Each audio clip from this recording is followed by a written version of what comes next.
Good morning, good afternoon, good evening, everybody. Thanks a lot for joining us. Can you hear the music twice?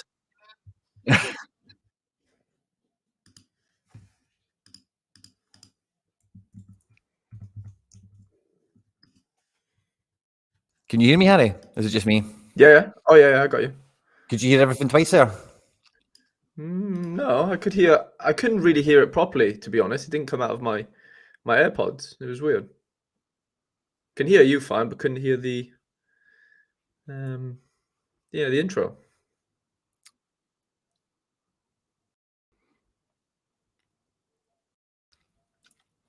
I think it's that second system I tried to set up. It's echoing through my earphones and it's killing me, so I'm just going to get rid of it.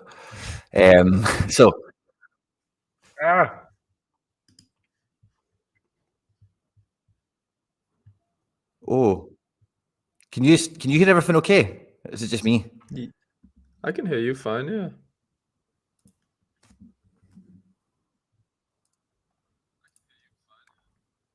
Oh, mate, I'm losing it here. This is crazy. Everything I'm saying is like 2 seconds later coming through my headphones.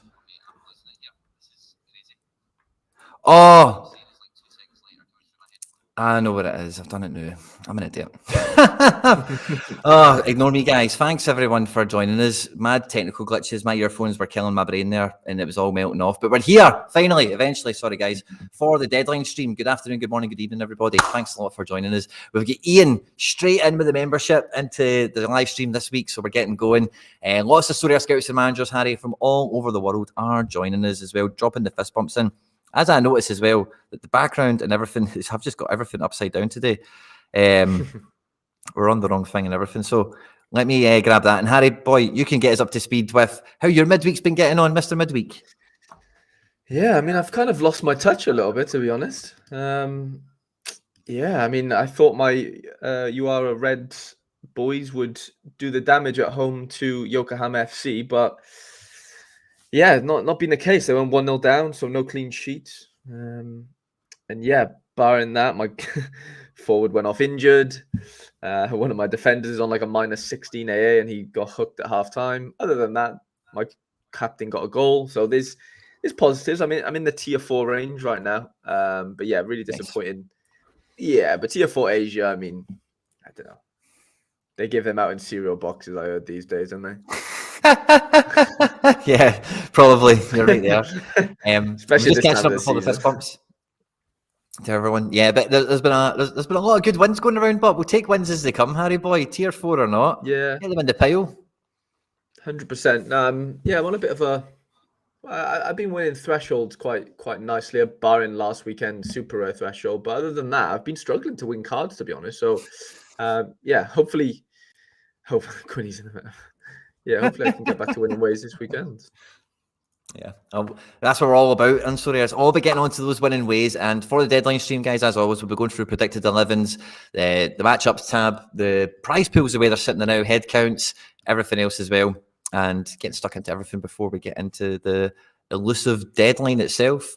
So normally we start off with the matchups tab and everything else. Harry, I personally had a huge win last weekend after the deadline stream. Did we do a deadline stream last week? We did right before I went off on my merry way to away with the family, and it was a banger. We finished top. We got a unique win, and I'm absolutely buzzing for this weekend to try and keep that form going, try and keep the wins charging through, and you know it should be a good one. I've got a little bit of, like you, had a wee bit of midweek action.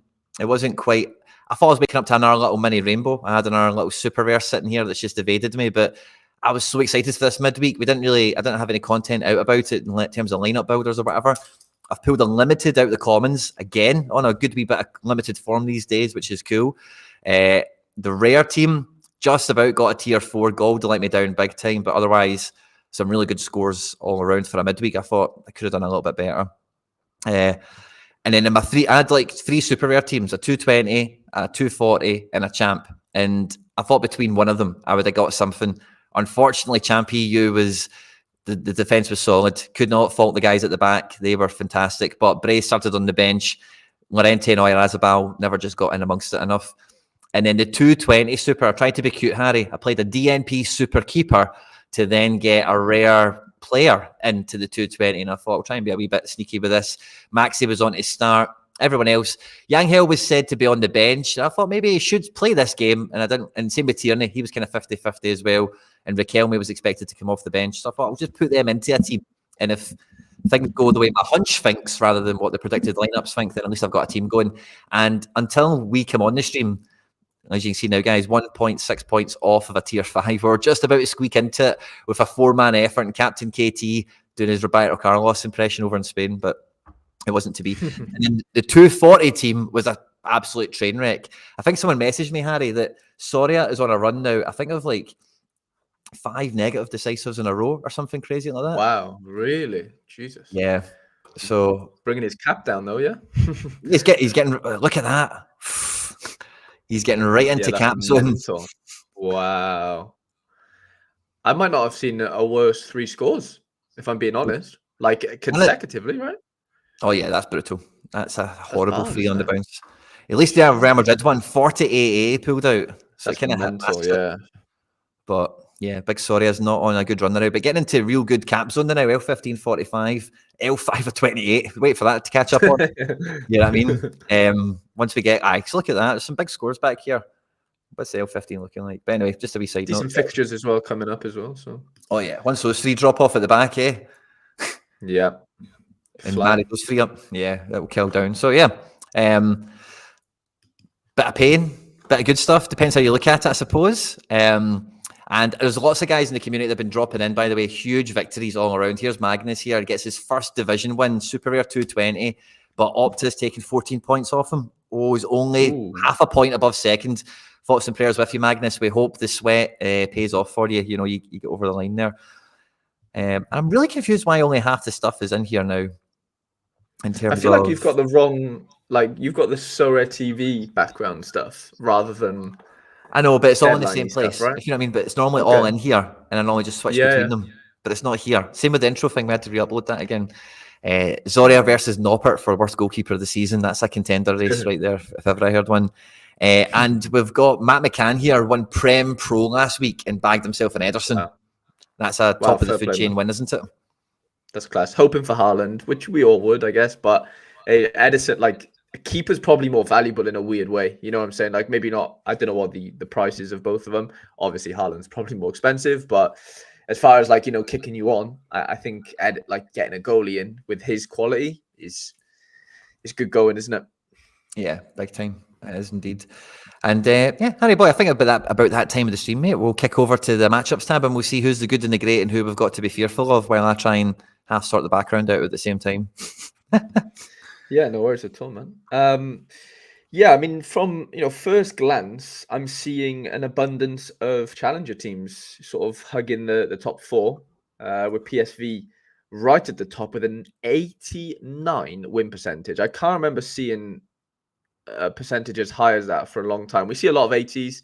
89 though, touching the 90 is massive, isn't it? 78% 3 goals scored percentage, and then 56% clean sheet against Volendam at home.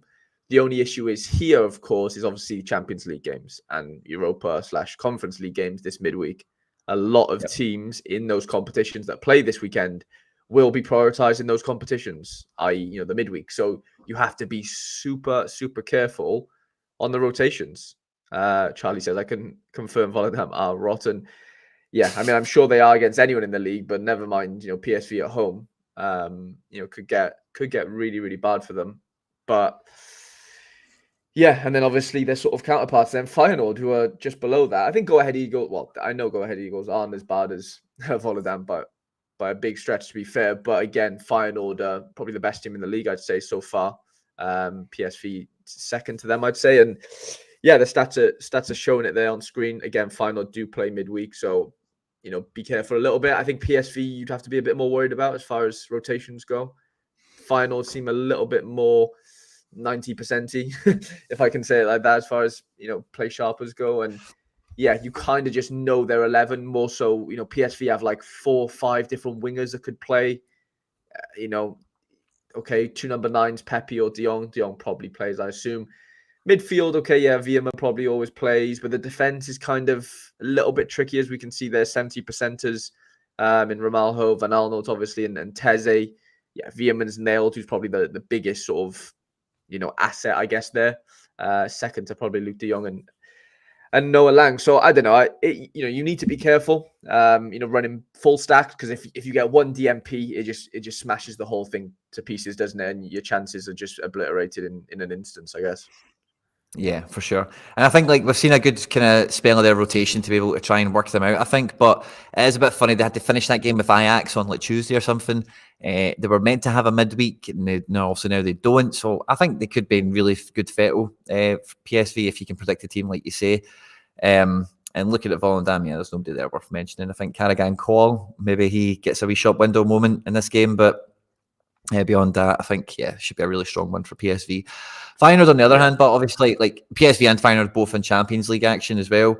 But Feyenoord, obviously getting the victory over Celtic in the first match day this week, they're going to be playing Atletico Madrid. So this game against Go Ahead Eagles, for them, it's, obviously they need to be winning games domestically, but it's definitely not the biggest fish that they're frying over the next couple of days. No, 100%. Obviously, they just played that behind closed doors game against Ajax midweek. I think Santiago Jimenez got his hat-trick in that. And confidence is flying high right now at Feyenoord. Everything seems to be going well. Everyone's clicking. They did get that big injury, I think, to Ivanasek.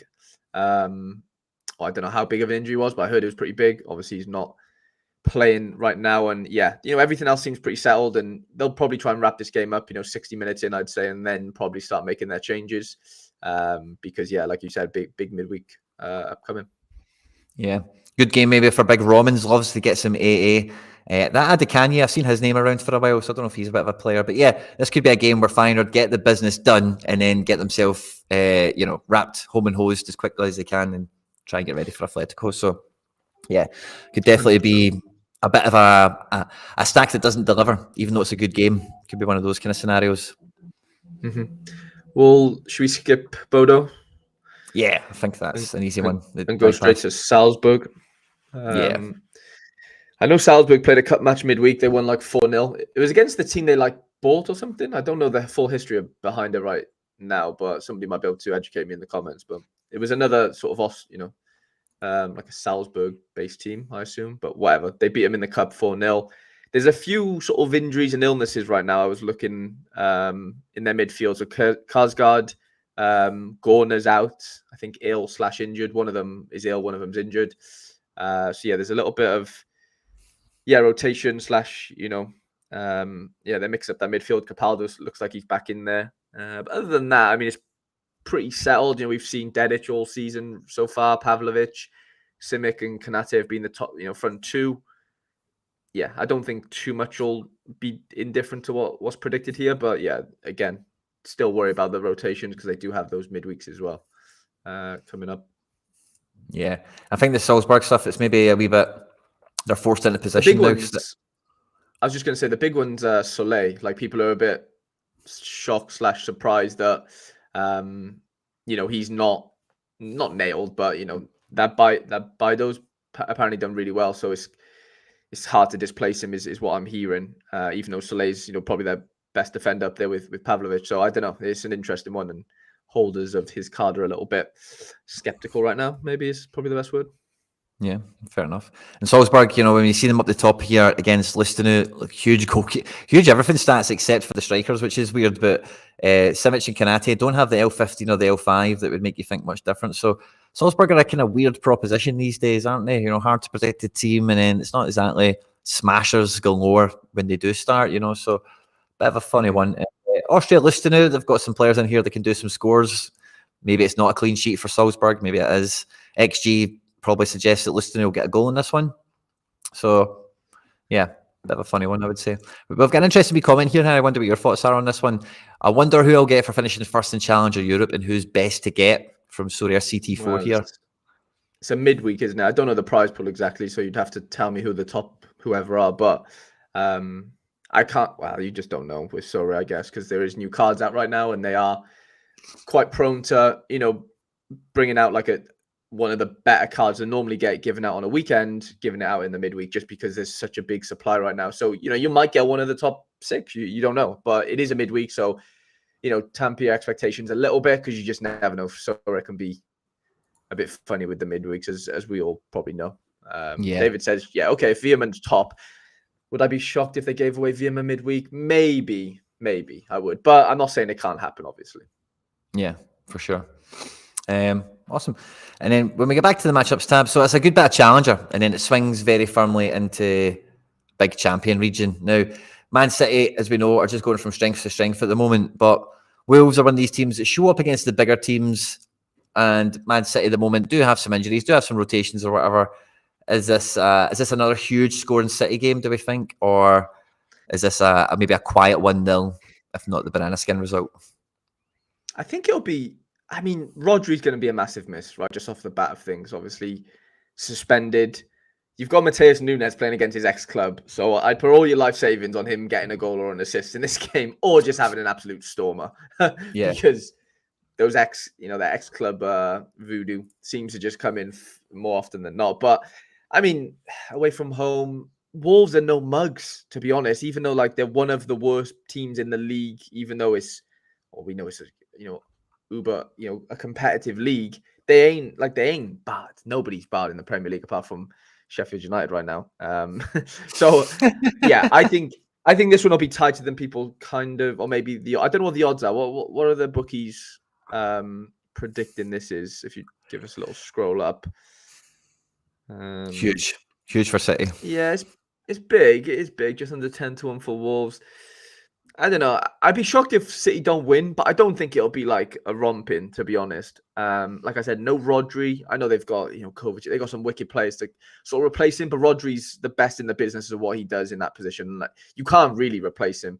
Kovacic offers different things, and he's better at other things than Rodri, I'd say, as far as probably bursting forward goes and whatever. But yeah, I don't know. I think it'll be tight. I'm going to go like 2-1 City. Aye, I think it could.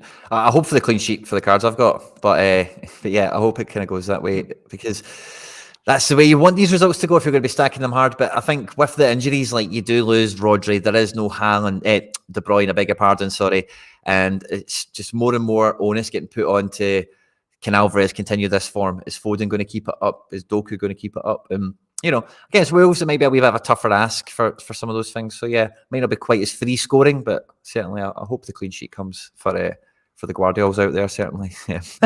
And how beautiful is that? Someone just mentioned obviously their front four, City, all under 23. Yeah, which is just frightening, isn't it? Like we haven't really had that for a while out. Like since I've been on Sorare, Man City have never really had like an under 23. Since Haaland's probably come there. I don't know. They haven't really had an under 23 like stack per se, really, have they? But now, Jesus, man, we can go Haaland, Alvarez, Doku. Well, you couldn't go all three of them. Actually, they're all forwards, but you could go obviously Foden and then two of those three forwards, I guess. Yeah. I was just trying to put it back on, but it's froze on me. But no, it's good. It's good to see, and that maybe replaces a little bit of some of the zest we've lost in under 23 with like PSG, Mbappe, and stuff like that, or whatever. I don't know, but yeah, good observation for sure. And then we've got Sturm Graz now. When I've looked at this game week, this game stands out a million miles to me as a one-sided affair. So I'm kind of pleased to see it's so high on the matchups tab there. But we've got Sturm Graz at home to Tyrol. I think Tyrol at the moment are 11th out of 12 in the league. Sturm Graz obviously play midweek football. Just waiting for the play sharper to load. And they'll have midweek football again this week, but really good squad. Also sold Højlund recently into Atlanta, went to Man United, and they had somebody else do kind of well as well. I forget who. But decent enough kind of squad, and they're at home. Bookies have got them as solid favourites. The away team don't have a snowball's chance in hell. 10% chance of a clean sheet for the away team. XG for the home team is over 2.5 goals, certainly. And yeah, this could be a good one for Sturm Graz. One of those cheaper stacks. 100%. I was on my road to glory yesterday. I was doing a bit of under 23 defender scouting, and that Gazabegovic, that right back, he's like £2.50, I think he was. But like you look at his scores and like against the big teams, the swings are massive. Like he's got like a -14 AA in a cup, like in the midweek against Salzburg on the weekend. So in the tough games, he's rubbish basically. But in the really good games, fixture wise, this is where those like right back can really just like pop in that sense. And yeah, just little things like that. That Prass is a decent player, the striker as well. Sakaria, I know he's historically been a good Sorare player, L15 and 61 or whatever. So yeah, I mean, yeah, like you said, good XG. You'd have to expect a nice little clean sheet and a couple goals to nil here, probably. Yeah, exactly. So I think this could be a good one. And Sturm-Graz are one of those kind of 20 contenders, one of those cheaper stacks. It's not the powerhouse of the big of the leagues they're in, but it's the one that's maybe a tier down. It's a wee bit cheaper and a wee bit easier to complete. So it'd be nice to see that come in for somebody. And then we go to the arch rivals. Yeah, one of the biggest games. I'm just waiting for the thing to load, but probably one of the biggest games in Scotland is Rangers versus Aberdeen. I don't know if anyone outside of Scotland will really know this or whatever, but while the screen loads, I'll give you a week and a. But yeah, this is like it's as far as Aberdeen goes. The Rangers is the biggest game they play certainly, and for Rangers, if they're not playing us, Aberdeen is the game that where all the drama comes from certainly. So this won't be. This is not going to be a great game for Rangers overall. I don't know why it's so high on the matchups tab. They're in really bad form at the moment. Teams like just subpar, man. Like Lammers and Dessers and So hey, it's them. And then the Aberdeen guys, which, they're in European football. They're doing okay. They've got a really strong squad here. It looks like no Clarkson, but he's 50-50 with Barron to play this game. So maybe he comes off the bench in the second half, or maybe somebody like Shinnie or McGrath perhaps, or something, I don't know, but they were coming into this game with a game plan. And I think this is a good one for guys like you, Harry Boy, that have just got like a Duke or a Miovski. They just want the goal, want the penalty won, want the assist. Because Aberdeen might not win the game, but I don't think they're going to come out of this empty-handed. 100%. And yeah, I've still got my little Super Icon and Baron. I've got a few people trying to steal him off me right now as well. So I think he's sort of getting his way back into the side, but obviously at the detriment of Clarkson, another guy I own. So they both seem a bit unplayable. Yeah, Baron, if he starts, I think Baron will actually have a decent game. You know what he's like. He's mopping up and tackles here, and yeah, he does pretty well in the double, the double doubles and the triple triples of the world. So yeah, like you said, is it that good of a fixture for Rangers? Maybe not. Yeah. XG for Aberdeen's almost 1, so I don't know why the clean sheet percentage is almost 50-50. I think Aberdeen will get a goal in this game, quite comfortably. And I don't see Rangers getting 3 or 4, certainly over 2.6 there on XG. So yeah, funny one. Not that much involvement SO5-wise for either team, but it's funny to see it so high up. And then we've got, Harry, this team delivered hugely last weekend, 8-0 victory. And it was Newcastle stacks raining galore across the battlefield, across the leaderboard last weekend. And this weekend, again, look at them. They're in the top 10, certainly, at home to Burnley. And the Toon Army go from strength to strength, potentially, here.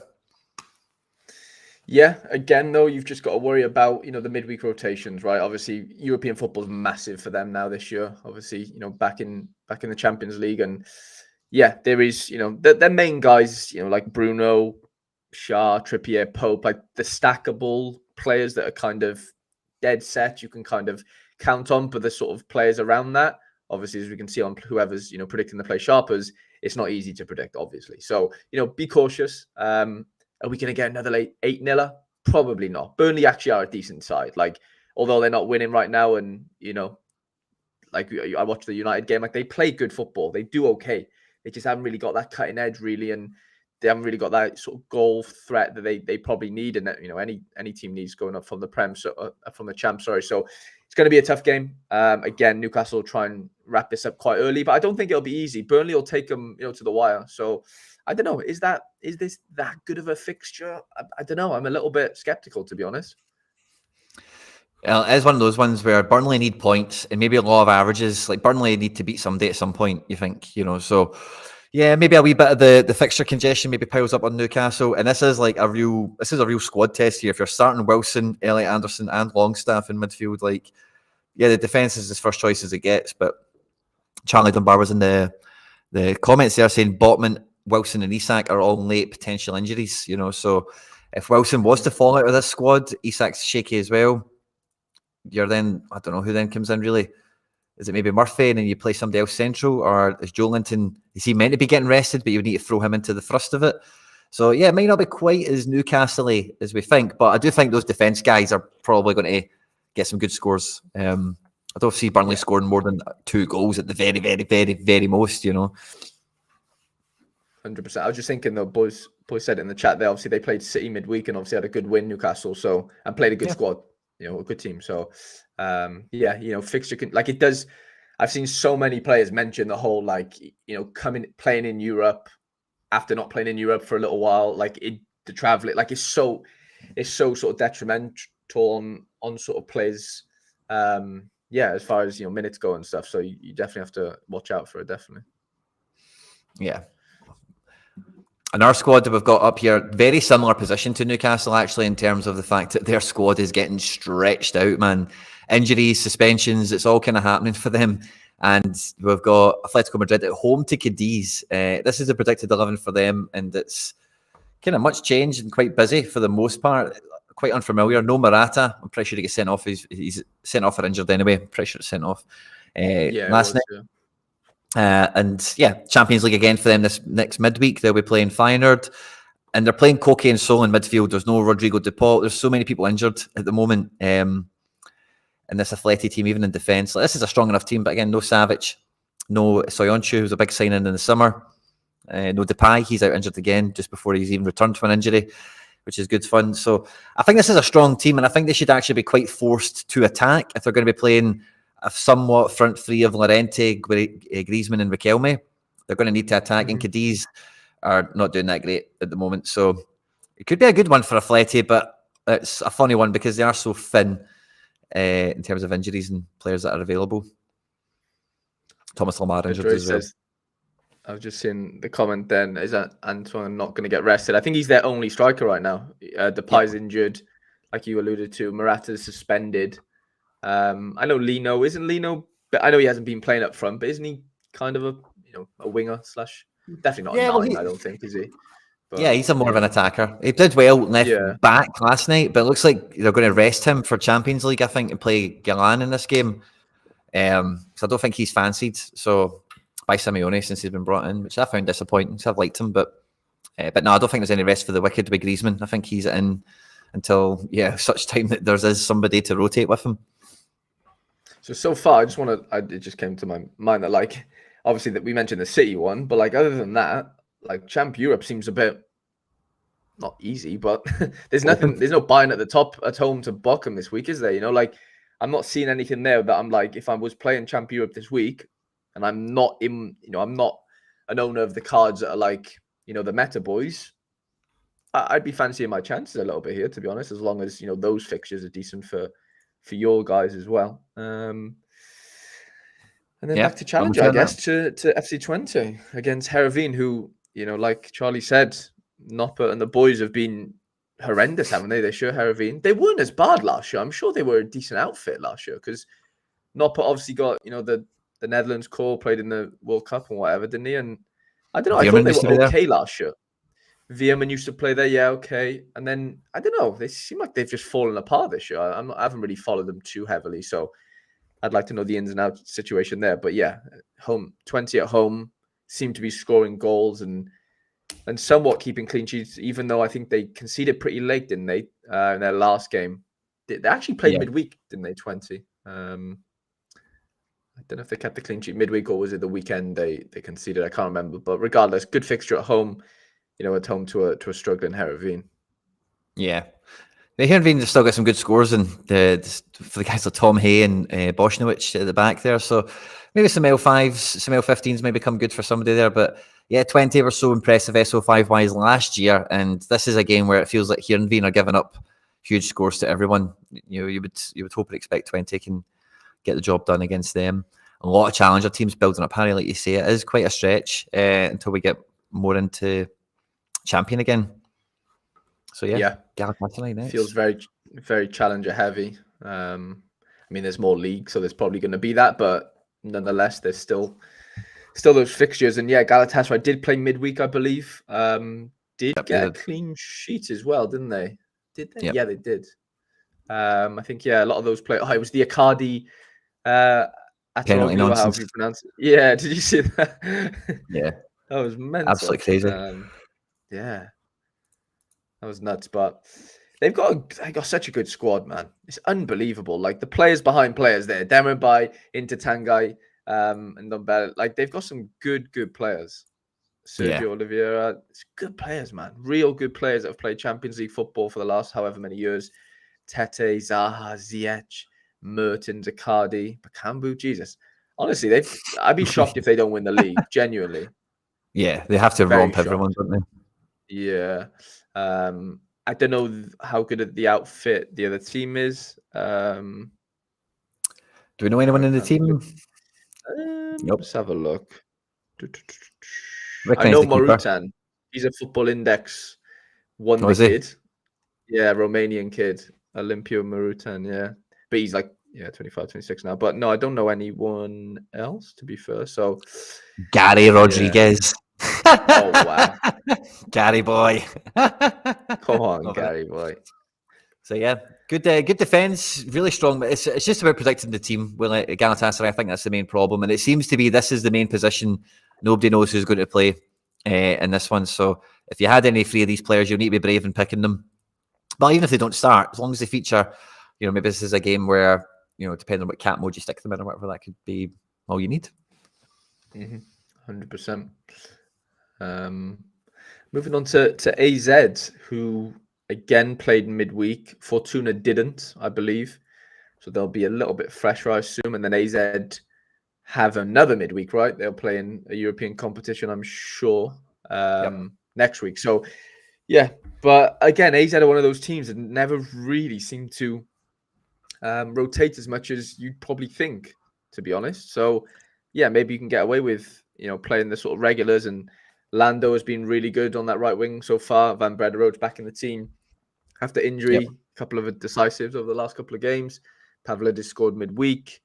Sugawara is obviously, probably the biggest sort of under 23 defender prospect right now.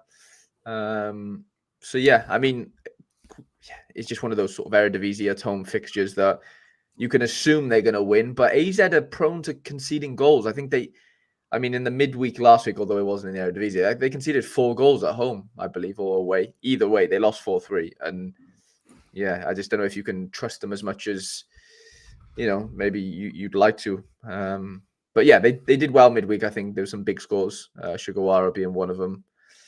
And yeah, just decent fixture. Awesome. I've just remembered we're live on everywhere, guys. We've got over 100 viewers on everywhere and everywhere. Harry boy, we're on YouTube, we're on Twitter, we're on Twitch, all that good stuff. If you find us anywhere, particularly if you are on Twitter and you find a little broadcast we've got over there, feel free to interact with it. Drop a like on it, drop a wee reshare on it, repost, whatever they're calling it now, Twitter or X, and whatever. But yeah, if you find the actual broadcast on Twitter, get involved with it, drop a wee like and a wee retweet. And support the show if you can. It means a lot to us. And yeah, this AZ team, like Sugawara, like you say, even guys like Mignan and Classy, they're very deep green potential. This is the first kind of Dutch stack I've looked at and thought, yeah, that may actually cause some problems. Fortuna have had good players, as we know, over the last couple of years. They're normally good for having one good player or two. They've brought in Alen Halalovic, who some people might remember as he was a wee Croatian wonder kid, played for Real, played for Barca, and he's just went nowhere. But he's starting for this wee team. He's the only guy I know. Pandur as well, of course, the goalkeeper. But yeah. Do you want a funny Halalovic story? Well, it's not even that funny, but so when I was in university, I did an internship with the Wales under-19s team. We went away to Croatia, and in the same hotel as us, with the Croatian under-21s at the time. We were an under-19s team. And yeah, Alen Halalovic was having breakfast at the same time as we were. So, and we all knew him obviously because of the Barca stuff. We didn't really, I don't know who else was in that under 21 Croatia team. I think the goalie they used to own was the one that plays in not Turkey, in Greece, Panathinaikos. Who's the Greek? Well, he's not Greek, but he plays in Greece. Under 21 goalkeeper. Oh, Kotarski. Yeah. I think he was in the squad. He was like kind of one of the only well-known-ish players at the time. But yeah, Halalovic was in that squad. Just a really weird situation to be in. But yeah, Big Alan. Hey, no, that was a cool one. I like that, Harry boy. Getting to know them, getting up there. I see what they're eating for their breakfast. And to talk about getting to know them, the next game we've got here is Celtic away to Motherwell. Now, this is, I'm pretty excited for this game. I think we should probably win it. But like Motherwell, Fir Park, it's not a game. Like sometimes Motherwell cause us problems. Let's say Motherwell are in really good form at the moment. They've not conceded much in the last couple of matches. They kept Rangers to 1-0. They kept St Mirren to 1-0. They lost both those games, but they kept the scoring down. But I think I think we're just going to be too good for them this week, to be honest with you. We didn't play midweek. We're warming up for Champions League. I think Phillips is probably going to start this to warm up for Champions League, get him in. Bain is going to be playing this game, by the way, because Joe Hart got sent off last week, in case anyone's missed that or forgotten about it. It's easily done. And then, yeah, this right wing position, I really couldn't tell you who's going to play here. It could be any one of these three, and I think McBride has kind of reflected that as well. The manager did praise the quality of the surface that you get at Motherwell, and we know Livingston is a plastic pitch and the exact opposite of a lovely surface. So I do think that leans more towards Forest not starting this game, and maybe it gives Jun the minutes, or maybe it gives Palma another chance to like try and get his place in the squad or whatever before we play Lazio Tuesday or Wednesday night. So I think it's more likely Forest doesn't play this than plays it, to be quite frank, on the basis of what I've just said there. But otherwise, I think the rest of the team picks itself. O'Reilly is up there with Veerman, I think, for best player of the season so far, most influential player on SO5. Hatate is getting more and more minutes. I don't think he'll be far away from him. And could be a good SO5 game, but the problem with these matches with Celtic is if there's only 3 decisives, you better get all 3 of them in your team. Yeah, 100%. That's kind of where I'm at. So O'Reilly, Kyogo, Dyson, Hatate, that's my kind of favourite 4 for the weekend from the hoops. And yeah, let's say if you do have Motherwell players, like, there'll probably be good AA potential, goal line clearance potential for some of them. So depending on the players you've got, they're L15, maybe you want to play them in a stack. You know, like, yeah, I wouldn't rule it out because I think they'll play well.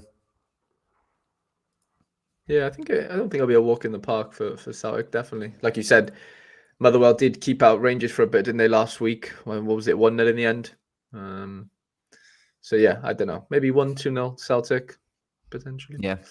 And then we get to Barcelona-Sevilla.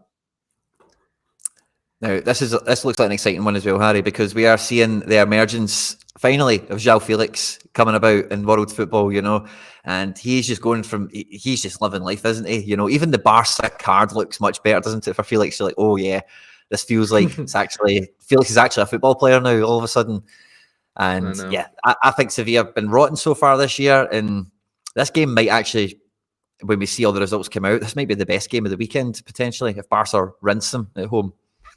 Potentially. I mean, Sevilla had a 5-1 win midweek, so, you know, they'll fancy their chances, you know, to upset Barca. I've been watching Barca in every game, right, Quinny, and they're not convincing, I'm telling you. Like, yeah, Felix has been good, and, you know, but there's been a few injuries. Obviously, Pedri, De Jong, Araujo was out for a little while. This is not as convincing as maybe the odds assume, if I'm being honest. I'm not too sure. I'm not too sure. Have you watched Barca this year? Because not as much as you, Harry boy. I will bow to you on that one. But I've seen. Is Gundogan fit? I don't think Gundogan's fit either, is he? They're missing Gundogan, De Jong. Who else is there? Gundo's in. Gundo's in. Okay, Gundo's in. Yeah, I don't know. Okay, yeah, that does make me feel a little bit better. But I don't know. Like, I've heard the Balde is not going to play this game. I've seen Marcos Alonso basically is quite heavy rumor. So it's just interesting to see, like, some fantasy sites will have, well, this has Balde at 80%. I'm not even going to risk my Balde this weekend, but, you know, that's just kind of personal preference. Yeah, I don't know. I think they'll win, but Sevilla, I mean, they'll be confident after that 5-1 win. Yeah, I'm sure they. Yeah, well, against Almeria, but it's not much of a. I had to go and check who it was. Who did they beat? Of course.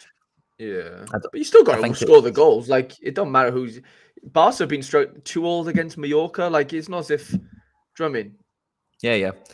I'm looking at winning 5-0 against every team. Like, they've been struggling themselves, I would say, and scraping results. Like, they were 2-0 down to Celta Vigo with 9 minutes to go. Like, do you know what I mean? Fair. It's not as if, like, they're, like, dominating games and just blowing teams out. Like, they're fucking scraping things. Sorry for the language, but they're scraping. Victory. Yeah, fair play.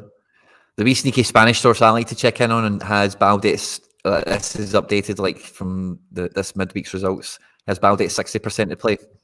Yeah, that's what I use. I use wee sneaky one. That's what I've got. Yeah. Fenerbahce? Felix down to start. No, they don't. Yeah. So that's the thing with Barca and play sharper, man. Just take it with a grain of salt. I'm not, like, you know, don't be pissed off when you don't see. They are, yeah, they are. But I just don't know how whoever's doing the play sharper, no disrespect, can like be that certain on those, the forwards, the wingers. Like Felix haven't had a rest yet. They got midweek. I don't know. There's definitely things I would sort of do different. That's not to say I know better, but I would just be more cautious in that sense. But yeah, who's that? Fenerbahce at home. Yeah. All these Challenger teams seem to be at home this week. It's going to be a bloodbath in Challenger. Yeah, it could be, man, for sure. Look at that front three as well. Decent front three. Tadic kind of blanked on midweek. Did you see his score? I think he had like a 15 or 16 AA or something. No decisive. Szymanski had like a 90. He went off a little bit. I think he had a couple of decisives. I don't know the rest of the boys, but yeah, I saw the Szymanski score. So I don't know. They'll have their eyes on midweek as well. But again, at home, to big Turkish side at home, you'd have to favour the win and probably the clean sheet, right? Yeah, against Rizespor, that's kind of what you're hoping for. When you get one of those Turkish teams, you want them at home to a relative unknown. And then this section is probably where we get towards the bottom end of the game week, kind of, or maybe not. Actually, I see Arsenal down there at the very bottom at home playing Bournemouth. That's a big game, man. Yeah, we're still at the 60. We're still in the firm 66% win probabilities. Like we're not in the 50s at this point. So I know I'd still favour a lot of these fixtures to be really good. I think West Ham. I know we're not skipping, but into there. But West Ham at home to Sheffield United right now. Andy Blacks must be licking his lips right now because that could be the stack that wins Champ Europe this week. Like we've mentioned, there's no good realistic matchups this week. Barring the City one. Why can't West Ham stacks sort of, do it this week against Sheffield United? I see no reason not to. Well, yeah, for sure, man. If they go with this kind of team, then I can see there being some huge SO5 scores for Paqueta and JWP, no problem at all, man. Because Areola, Bowen, Ward-Prowse, Paqueta, and then one of the defenders, Zuma. I think that stack does damage, like real damage, to be honest. Even Emerson, maybe cheeky assist. Yeah. That's for really sure. Good fixture too. Maybe they bounce back, but Sheffield, they did get absolutely horsed, man. So it's hard, isn't it? Like Premier League, just unforgiving. Like you want to bounce back, but they're just not good enough as a team. Are they really? Like they don't have that many Premier League quality players, not anymore. Like Basham had his chance in the Prem a while ago. Norwood's a great player and stuff, but I don't know. I just think they're a little bit past it, especially their main players. Hammer's a really good little player. McBurney, I don't know. I just don't think it's good enough, to be honest, for Premier League level, especially if they want to stay up. I'm with you. We did skip Inter, so we'll catch them quickly. But I'm with you. That could be a great one for West Ham. There is another sneaky one that someone's mentioned in the chat. I don't see it on that screen there, right? So we'll look at Inter, and I'll give Inter a sneaky Champ Euro one that's somehow not on. Or not is. I can see it at the very bottom of the screen. Just about, but so we've got Inter here as the next one. Sorry, so Inter are away to Salernitana, who've got Memo Ochoa in goals. Do we know anyone else in this team? I think Bohinen used to be a wonder kid, and that's probably Jovan Cabral used to play for Sporting. I think he used to be thought of. Dia. Oh yeah, Dia. Oh, of course. Yeah, he burst out a few years ago. Yeah, but this Inter team's pretty tidy. Yeah, I mean, I'm not saying I predicted it, but that Thuram move, you kind of just knew he was just going to smoke the Serie A a little bit, and he's had quite a few decisives so far. I don't keep an eye on Champ Europe too much, but I know he's been doing pretty well, alongside Lautaro and Sanchez coming in there. It's got good, decent strength, like the sort of the play Kalinoglu, Mkhitaryan, Barella. They've been together for a little while now, and I don't know. I just think they just go about their business, don't they, really? I don't ever see, Inter stacks at the top of the list in any way, really. But, you pick out the odd player here and there, the odd little stack defensively, maybe Pavard, Sommer, whatever it is. There's definitely, a reason to be playing, bits of it, if that makes sense. But it's just picking the bits, isn't it? And kind of getting it right is obviously the hard bit, really. Yeah, for sure. Well, you've got playmakers in the team like Mkhitaryan and Kalinoglu. Like, if you can get both of them into a team. And Denzel Dumfries, we know these fullbacks, they're very peaky. They love to get in the box and score a goal and stuff like that. I would be going guns blazing if I had some Inter cards because, this is a good game for them. They're really in good form and a good space at the moment. And if that's the team they start, they'll probably have a good result, I think, 100%. So the next one is also it's right at the bottom of that screen, so we'll kind of jump it to bring it in, because I think it's definitely not getting the love on Sorare data that it deserves, and it's Leverkusen away to Mainz. And I've got a press conference for FC Barcelona coming out later today, and this is one of the games I kind of had a wee preview on because I've got so many cards in it. Bayern Leverkusen they beat somebody in the cup 8-0, right? See if you forget that game, because it's a huge outlier, right? Over the last 7 games, they've still scored like 29 goals or something like that, or something incredible. So it's not even over 3 games or something, over 7. They've got a huge average goals per game ratio. It's incredible. And like, look at the L15s, look at the L5s. Like, the L5s are stinking, aren't they? Like, yeah, 76, 77, 75, 74, 69, 70. Jesus Christ. Like, that is mental. Like, genuinely mental. I'm just pissed off I don't have a slice of any of those, to be honest. And probably the most exciting thing about this, right? 2 things. Number one, lots of Sorare scouts and managers are joining us live right now. Please do hit the like button on the stream. If you're finding us on Twitter, Facebook, Twitch, in these places, like the video, like the post, share it, interact with it, support the channel, support the show as much as you possibly can. It means the world to us. But with the amount of goals that they're scoring, they played nothing in midweek, Harry, this midweek. And I think that's the first time this season, Leverkusen haven't had something to do in the midweek, so they'll be coming into this game well rested and well oiled, and they've got a shot, man, at doing well in the league. They drew with Bayern, and every 3 points is like on the agenda for them. Mainz have conceded something like 14 goals in the last 5 games, so they are honky tonk at the moment, and yeah, I don't see that changing this weekend. XG 2.2 for Leverkusen. I think that's a bit modest, to be quite honest with you. I think Boniface will have that himself. But yeah, I think this could be a sneaky one. Like, we've seen Newcastle chef you 8-0. Let's see if this was 6-0. I wouldn't be surprised. Genuinely, I think Mainz are like bottom of the league, aren't they, or near the bottom? I'm sure I saw they were 20th. Sorry, but I might be wrong. But yeah, no, it does look like a smashing fixture, and I think the fact they're away probably plays into why they're lower down than maybe we think they are. But I don't know.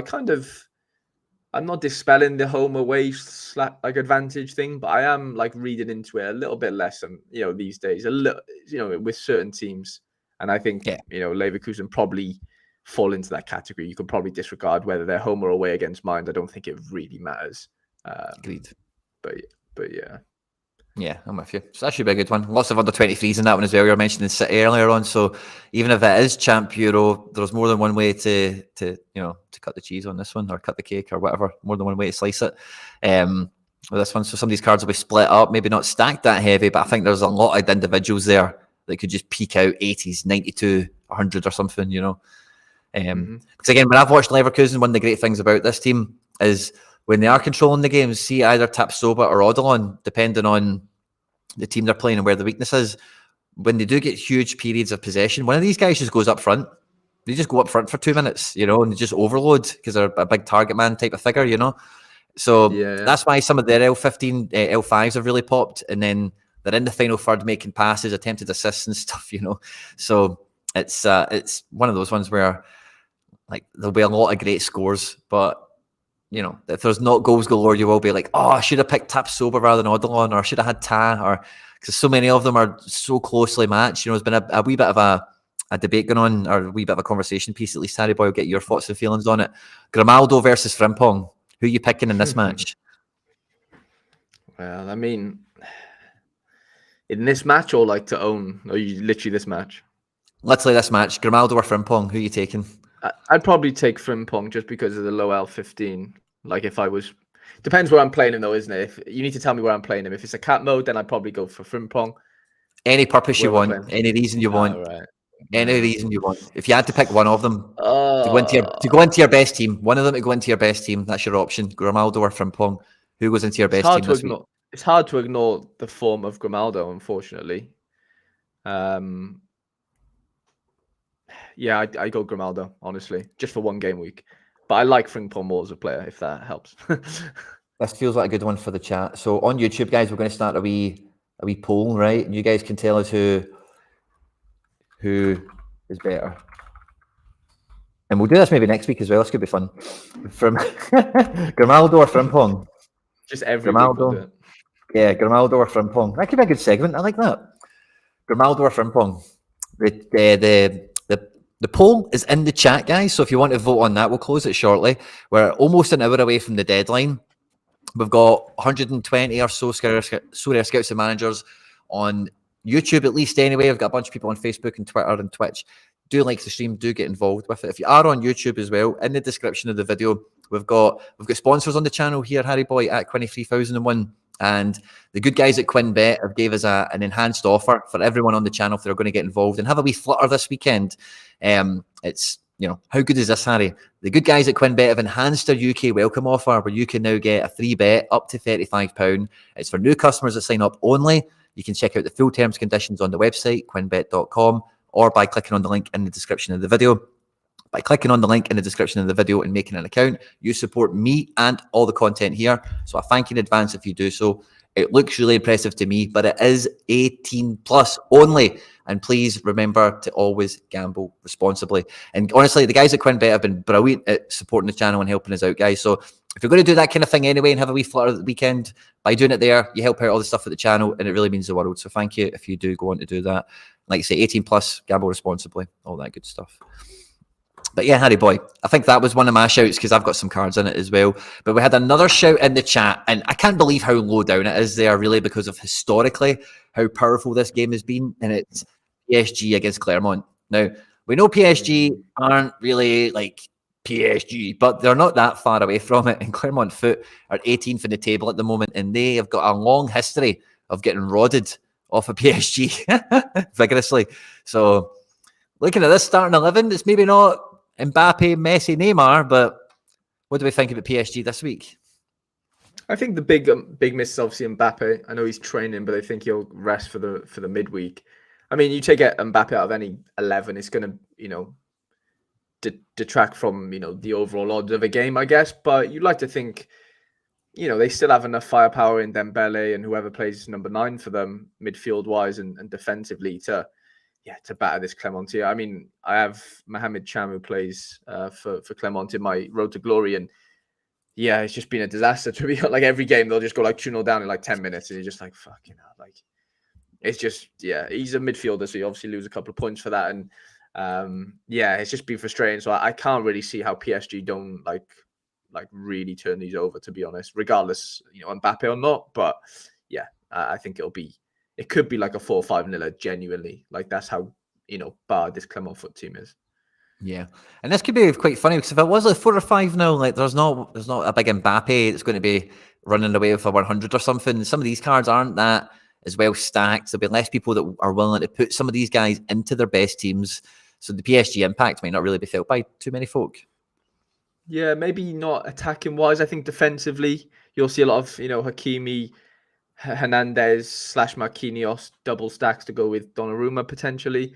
Yeah, you probably Ugarte's been incredible AA wise recently, like insane. I think he got like 60 AA last game, something stupid. Obviously, Zaire Emery's really young. He hasn't really kicked on SO5 wise, and Vitinha's doing okay. But Dembele's been the one that you would expect to be able to get like an 100 in this game, but he hasn't really had the decisives bar in last game. So, yeah, someone's having me off because there's only 18 teams. Come on. They are bottom of the league. Petty for Lou, man. Come on. If Odilon's out, then, that's probably the only way Hinchapi gets back in at this point. Sorry, just to add that in. But, yeah, it's a bit of it's good. It feels like PSG are kind of neutered this game week, which is nice. And we've kind of skipped by Bruges there. There you go, sorry. We've got Bruges at home. You going to say something there, Harry? Sorry, I was just thinking out loud. No. I was just looking at the list. Yeah, Bruges at home, Genk at home maybe, but they've been a bit iffy. Bruges played last night, I believe, right? 1-1 with Genk. Yeah. Big hands, the Lord with a decisive alongside Disciple. I'm pretty sure I said to Laird on the preview stream for the midweek that'd be a good game for Havanakin. So, there we go. There's a good one nailed in.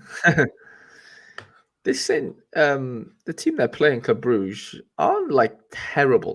Like if you look at some of their scores, I've been doing just sort of scouting and stuff. They've got this under 23 midfielder. If you have a little scroll down, I don't know if he's set to start, but he's been putting up some really good scores. Let me have a little look at The large nipper, this guy. Yeah, it is him. Yeah, the base of the midfield guy. Yeah, he's been putting up really good scores actually, considering like they're not the best of teams, but he's been sort of doing really well. That Koita, yeah, Les just mentioned it there. He scored a hat-trick, I believe, last week. They played someone really good. I think it was Genk. They beat Genk. It was a big game. Yeah, they were like 3-0 up against Genk or something. And yeah, like Les said, I think Koita did score a couple. Zion Suzuki, obviously, in goals. Gusto mentions, obviously. Yeah.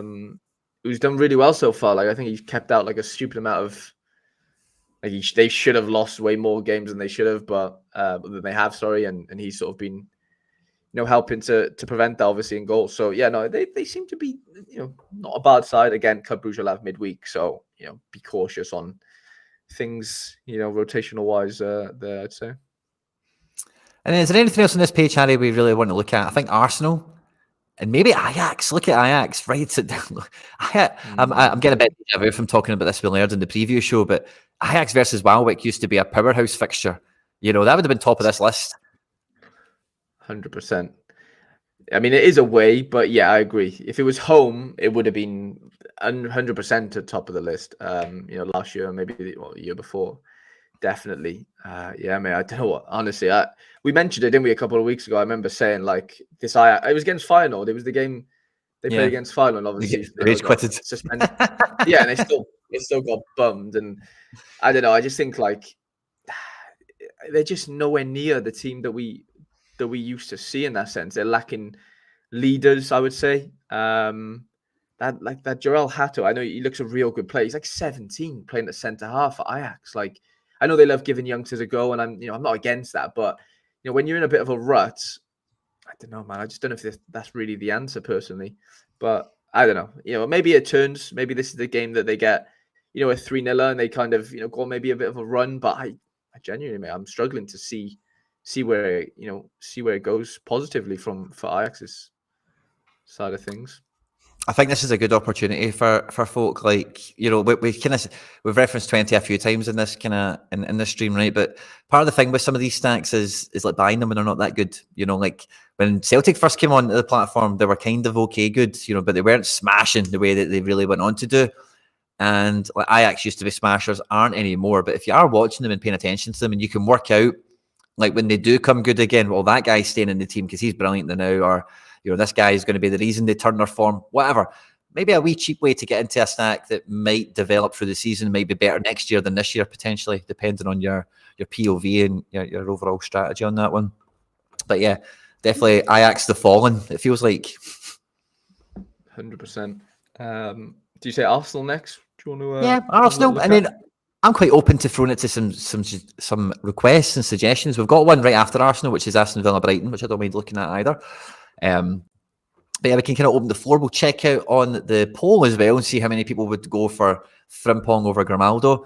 And then we can have a look at some teams and some of that other stuff. But yeah, Arsenal away to Bournemouth.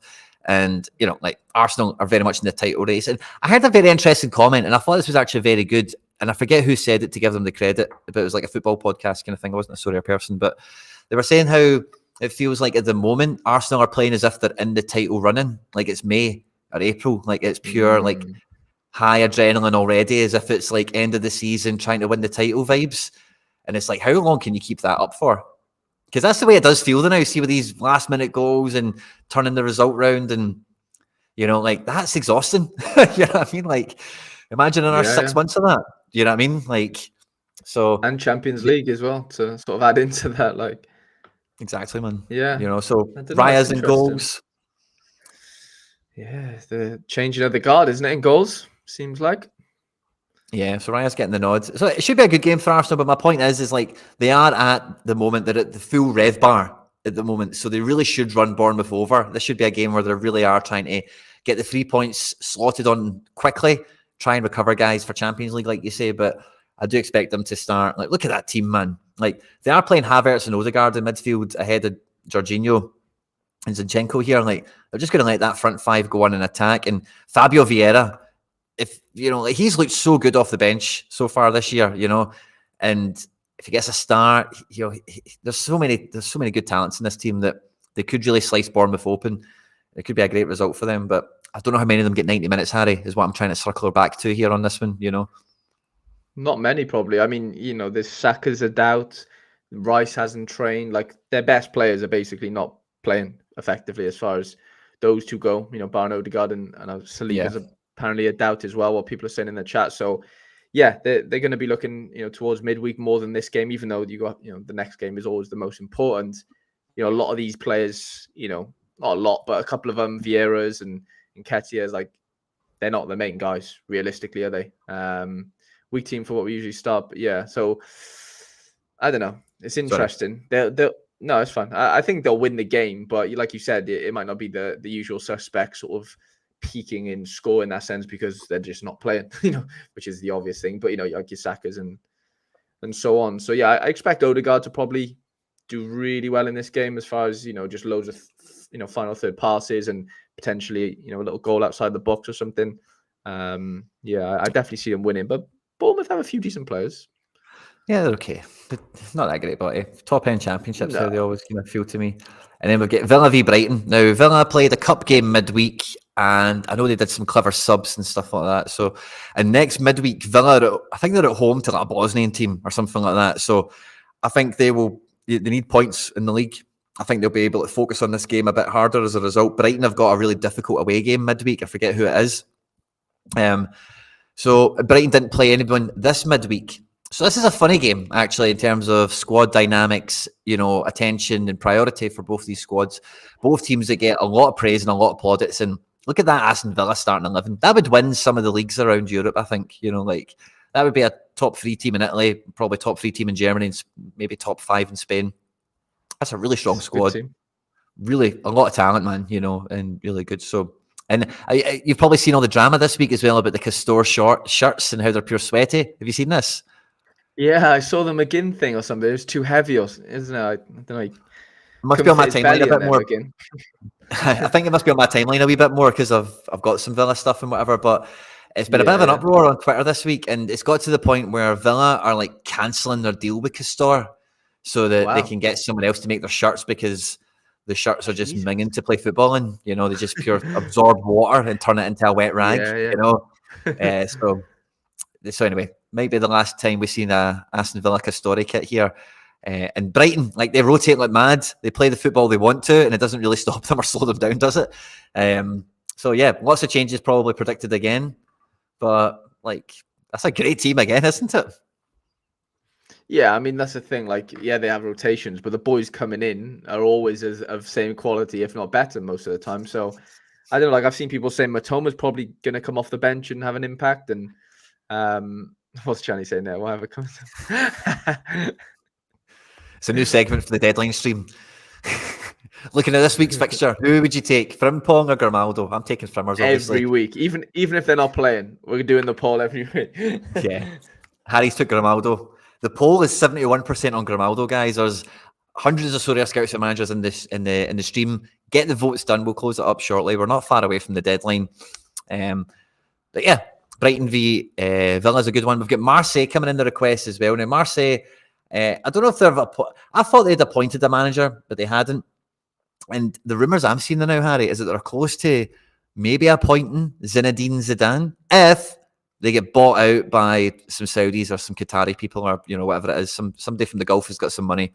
They want to buy Marseille and put Zidane in as coach. That could be exciting, but Marseille have got a decent team. They're just always a mad drama-laden mess. There's always a manager going or some problem with a player or the fans or something. Really good team, not really happening for them. And this Monaco team is starting to pick up a bit of form, a bit of vibe, isn't it?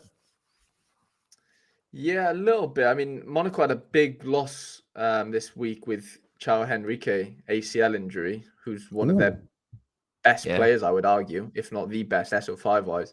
Balogun, obviously 2 penalties missed last week, which obviously wasn't great for him. Don't think Ben Yedder played in that game, to be fair. Otherwise, he would have probably been on those pens. But yeah, I don't know. It's a weird one. Monaco looks so different. personnel-wise. And I don't know. This will be a weird game. I wouldn't be surprised if Marseille end up winning this like 3-0. Just ran like it's just I can't predict this one. It's a real weird one to get involved in. Now, I didn't want to say this, Harry, because I thought this guy got appointed the Lyon manager, and then he didn't get the job. They gave it to Fabio Grosso. But Jeremy is telling us that Rino Gattuso has been given the Marseille job. So that has went through. That's not a vicious rumour that's picking up momentum or whatever. So, yeah, Marseille are going to get really interesting. If you have Marseille cards, I'd probably sell them now before Gattuso comes in, because it's just not going to be fun. But yeah, Minamino as well, getting a lot of praise. I think he's one of these guys that's now a midfielder this season, and he had some forward cards maybe last year, so interesting one to watch out for. But yeah, big single. I think it's been great this year. Whenever we've looked at Monaco, they've had some really good scores this year. Obviously, Balogun missing the penalties, like you mentioned before. But, I think they're more on the ascendancy in recent times. Marseille, I thought, started the season really well, but the wheels have just totally fallen off it now. And, yeah. That's a weird one. Weird situation. Jeremy's view. Jesus, indeed. And then does we have another request for a match to pull up? Brighton lost to Chelsea in the midweek as well. Man City we've looked at already. Sorry, Samuel. I'll maybe pull them up if nothing else is there. And was there another thing we wanted to look at? Oh, yeah, Hibs Dundee. Somebody mentioned that. So Hibs are playing Dundee. Good goalkeeper. This is the Cap 240 goalkeeper derby. So we've got David Marshall in one goal, Trevor Carson in the other. And it's going to be a battle of the 240 goalkeepers. Otherwise, I don't know what else there is to say about this game in particular. Dundee didn't look that good against Celtic. But I must say, actually, Harry, you should look into this guy, Owen Beck. He's Welsh. Oh, I've looked in. I know all about Owen Beck. Yeah. He played great against Celtic, mate. He played great at Celtic. Won all his duels. Scored really well in the match. He's really stood out. Really good. He's class. He was in Portugal last year on loan from Liverpool. Yeah. Nice. And then obviously gone to Dundee this year. Yeah, no, he's really good. He reminds me of Andy Robertson so much, by the way. Even the way he runs. Really like stridey and very, very similar technically as well, I would say, to him. So obviously he's been playing under him, I guess, for the last couple of years as far as training and stuff. So yeah, just reminds me of him big time. The next request we've got here, that's a great bit of praise, by the way. Take note, Sorare scouts and managers.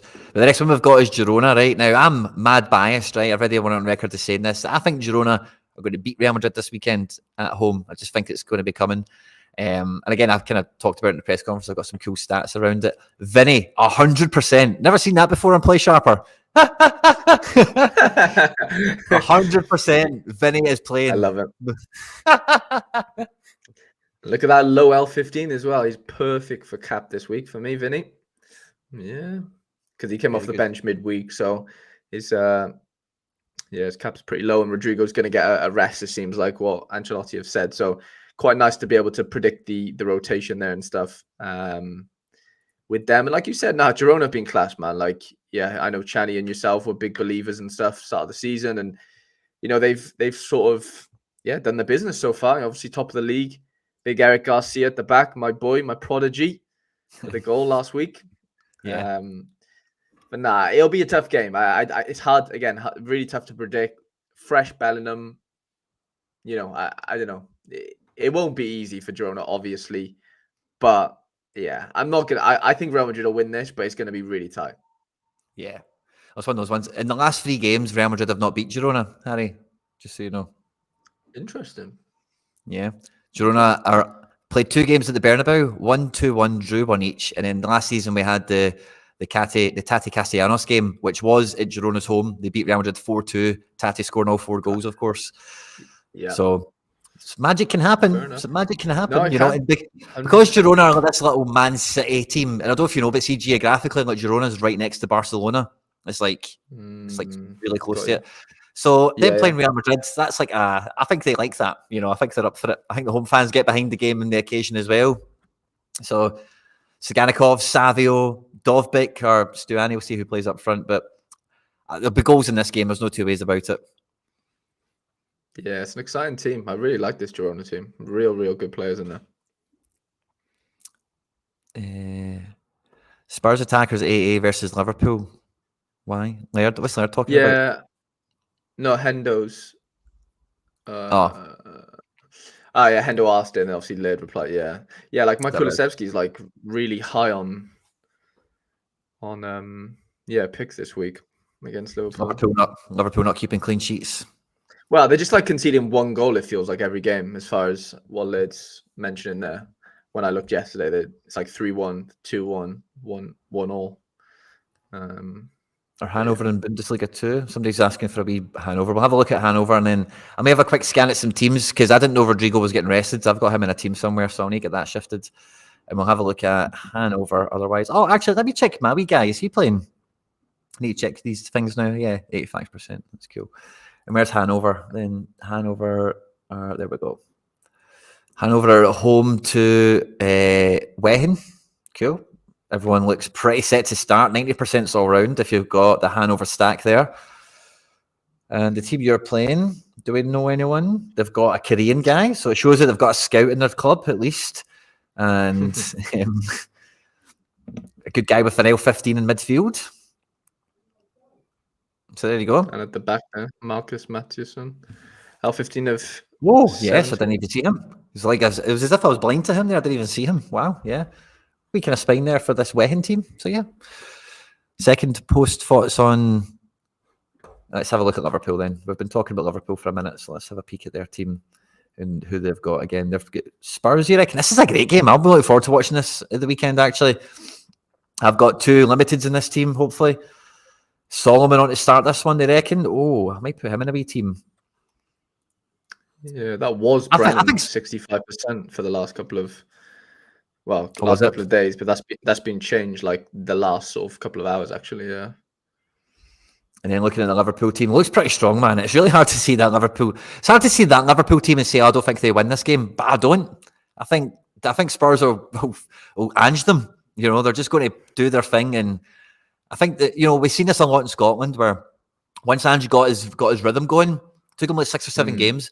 And then when he went on that rhythm, see the first time we played anyone, they just couldn't deal with it, and we would score lots of goals. People didn't really learn how to deal with us, but we weren't able to take people's pants down as easy after a while. And I think he's going to get that rub of the green, I think, in this match against Liverpool, because they're not going to compromise either. Robbo's going to be up swinging some balls in. They're going to be doing their thing with the forward press, Gengen pressing and all that good stuff. So this is going to be a great one for the neutral, I think. How do you see this one, Harry?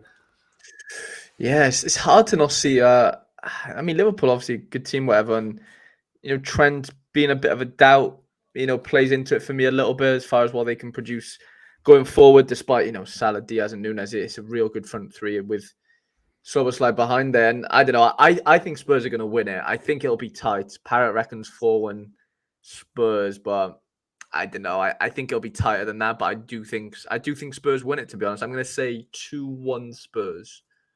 To be honest, that's kind of where I'm going. Maddison, at least 1 DA, if not 2, if he plays. Yeah, well, Maddison's the man at the moment, isn't he? I think he goes into that, obviously he's not U23, but he goes into that Veerman O'Reilly category of they're just scooping AA and just get one wee decisive and you're looking at 80 points, no problem at all, So Maddison... He's on everything. The whole point of their game is to just find him in a pocket. And if he then finds a Son, a Kulu...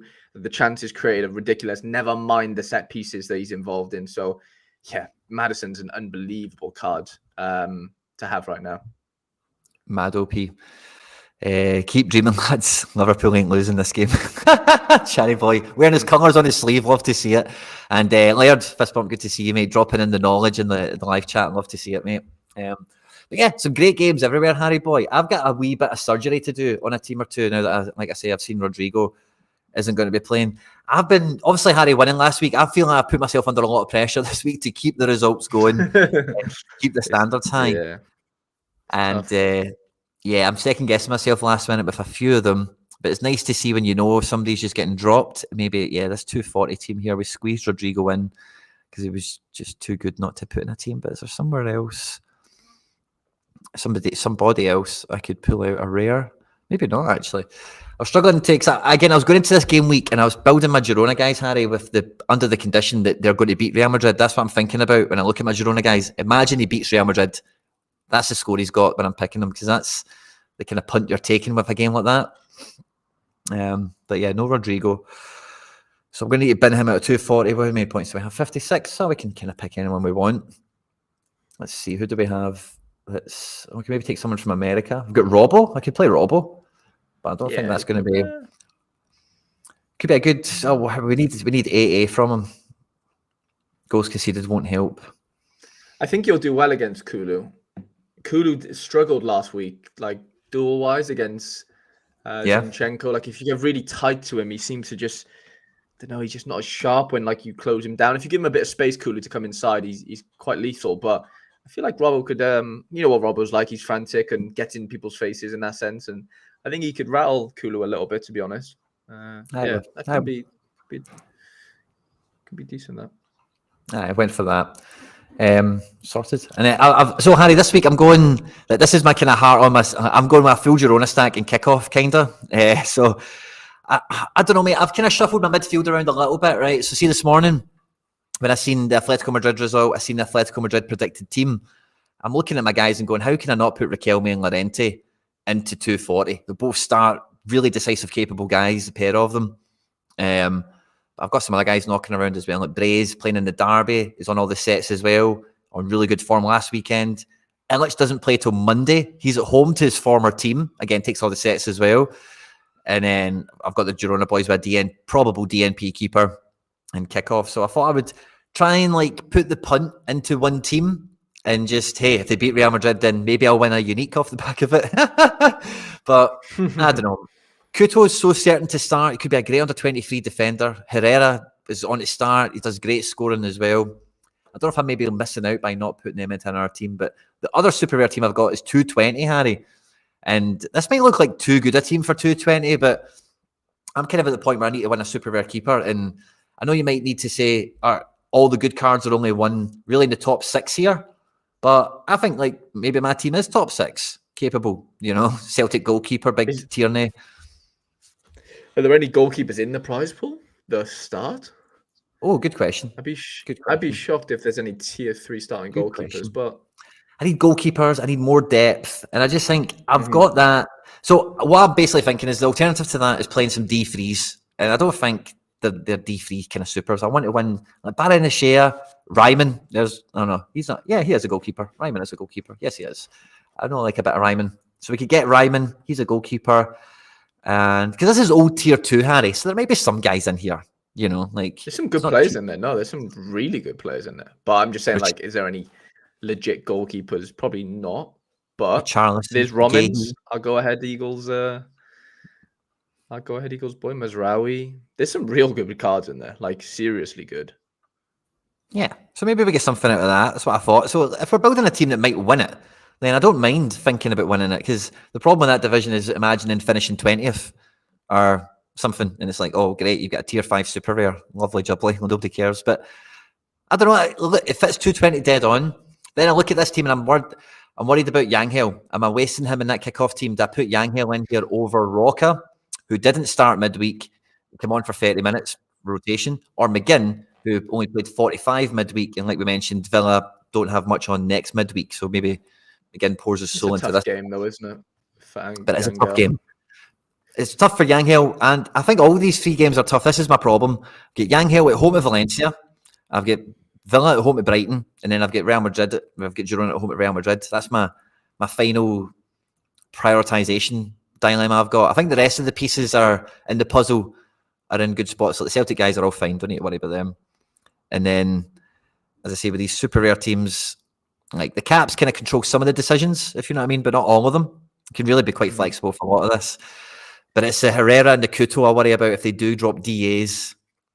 You know, would I be raging I didn't put them somewhere else or something? I don't know. What do you think, Harry, about all that super team? I think he's done a good thing keeping the Girona boys together. If they don't win, then like it's only one team effective. If they do win, and you know that your boys are involved, then you know you might be looking at a unique in that sense. I'd argue the McGinn and Roca play is probably, well, they're not easier. I think they are easier fixtures than Girona playing Real Madrid. So I don't think you've done a bad thing in not playing Yangel in that 220. To be honest, I probably would have done the same. Is Stuani going to play? That's the only thing He'll definitely feature. He'll definitely feature. and he's the captain. You know what I mean? So like, Yeah. I've got a great statistic somewhere. It's let me go and see it. I'm getting this one right. So Girona, where is it? Girona. 71% of Girona's matches have got a goal after the 65th minute. Okay. So if you're making subs in the 65th minute like they do, the subs are impacting the game anyway. We kind of know that. If you look at Girona's results, you can see it, but stats back it up also. So as a punt, even my unique punt, Harry Boy, he doesn't score that great. He gave away error led to goal midweek, or penalty conceded, sorry. Ooh. Yeah. So like, I like my unique. I'm looking for an excuse to use him, maybe a little bit.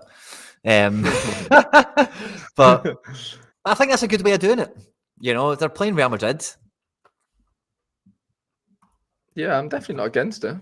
I can definitely, I can get behind it for sure. Yeah. So you don't think I'm wasting Yanghill then? I think that's okay.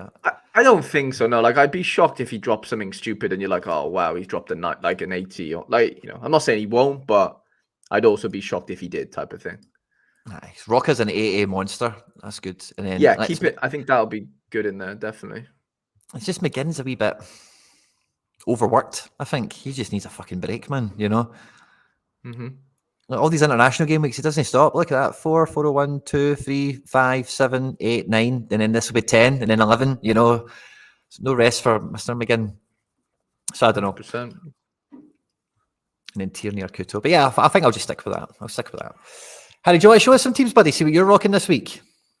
Yeah, I get a few of my teams up. I'm not too confident this week outside of like my goal this week is just kind of win the Super Rare capped, or if I win a card day, great. But if not, the cap will be fine. And under 23 Super, I've bought a couple of under 23 Supers this week to sort of strengthen my options going forward. That Kasper Whittle and Sante Hansen being two of them. This team looks pretty good actually. This is one, like Timber, good fixture. Hansen, big game, but at home to Vitesse. Zaidu's the one that I'm quite disappointed with right now. His normal sort of 20 to 25 AA hasn't been here so far yet this season. And I'm hoping like tough game against Boavista, he gets stuck in and just puts himself about a little bit, kind of brings it out of him. But right now it's not really happening. So I'm worried about that in a weird way. Labrovic looks on for a cleanie.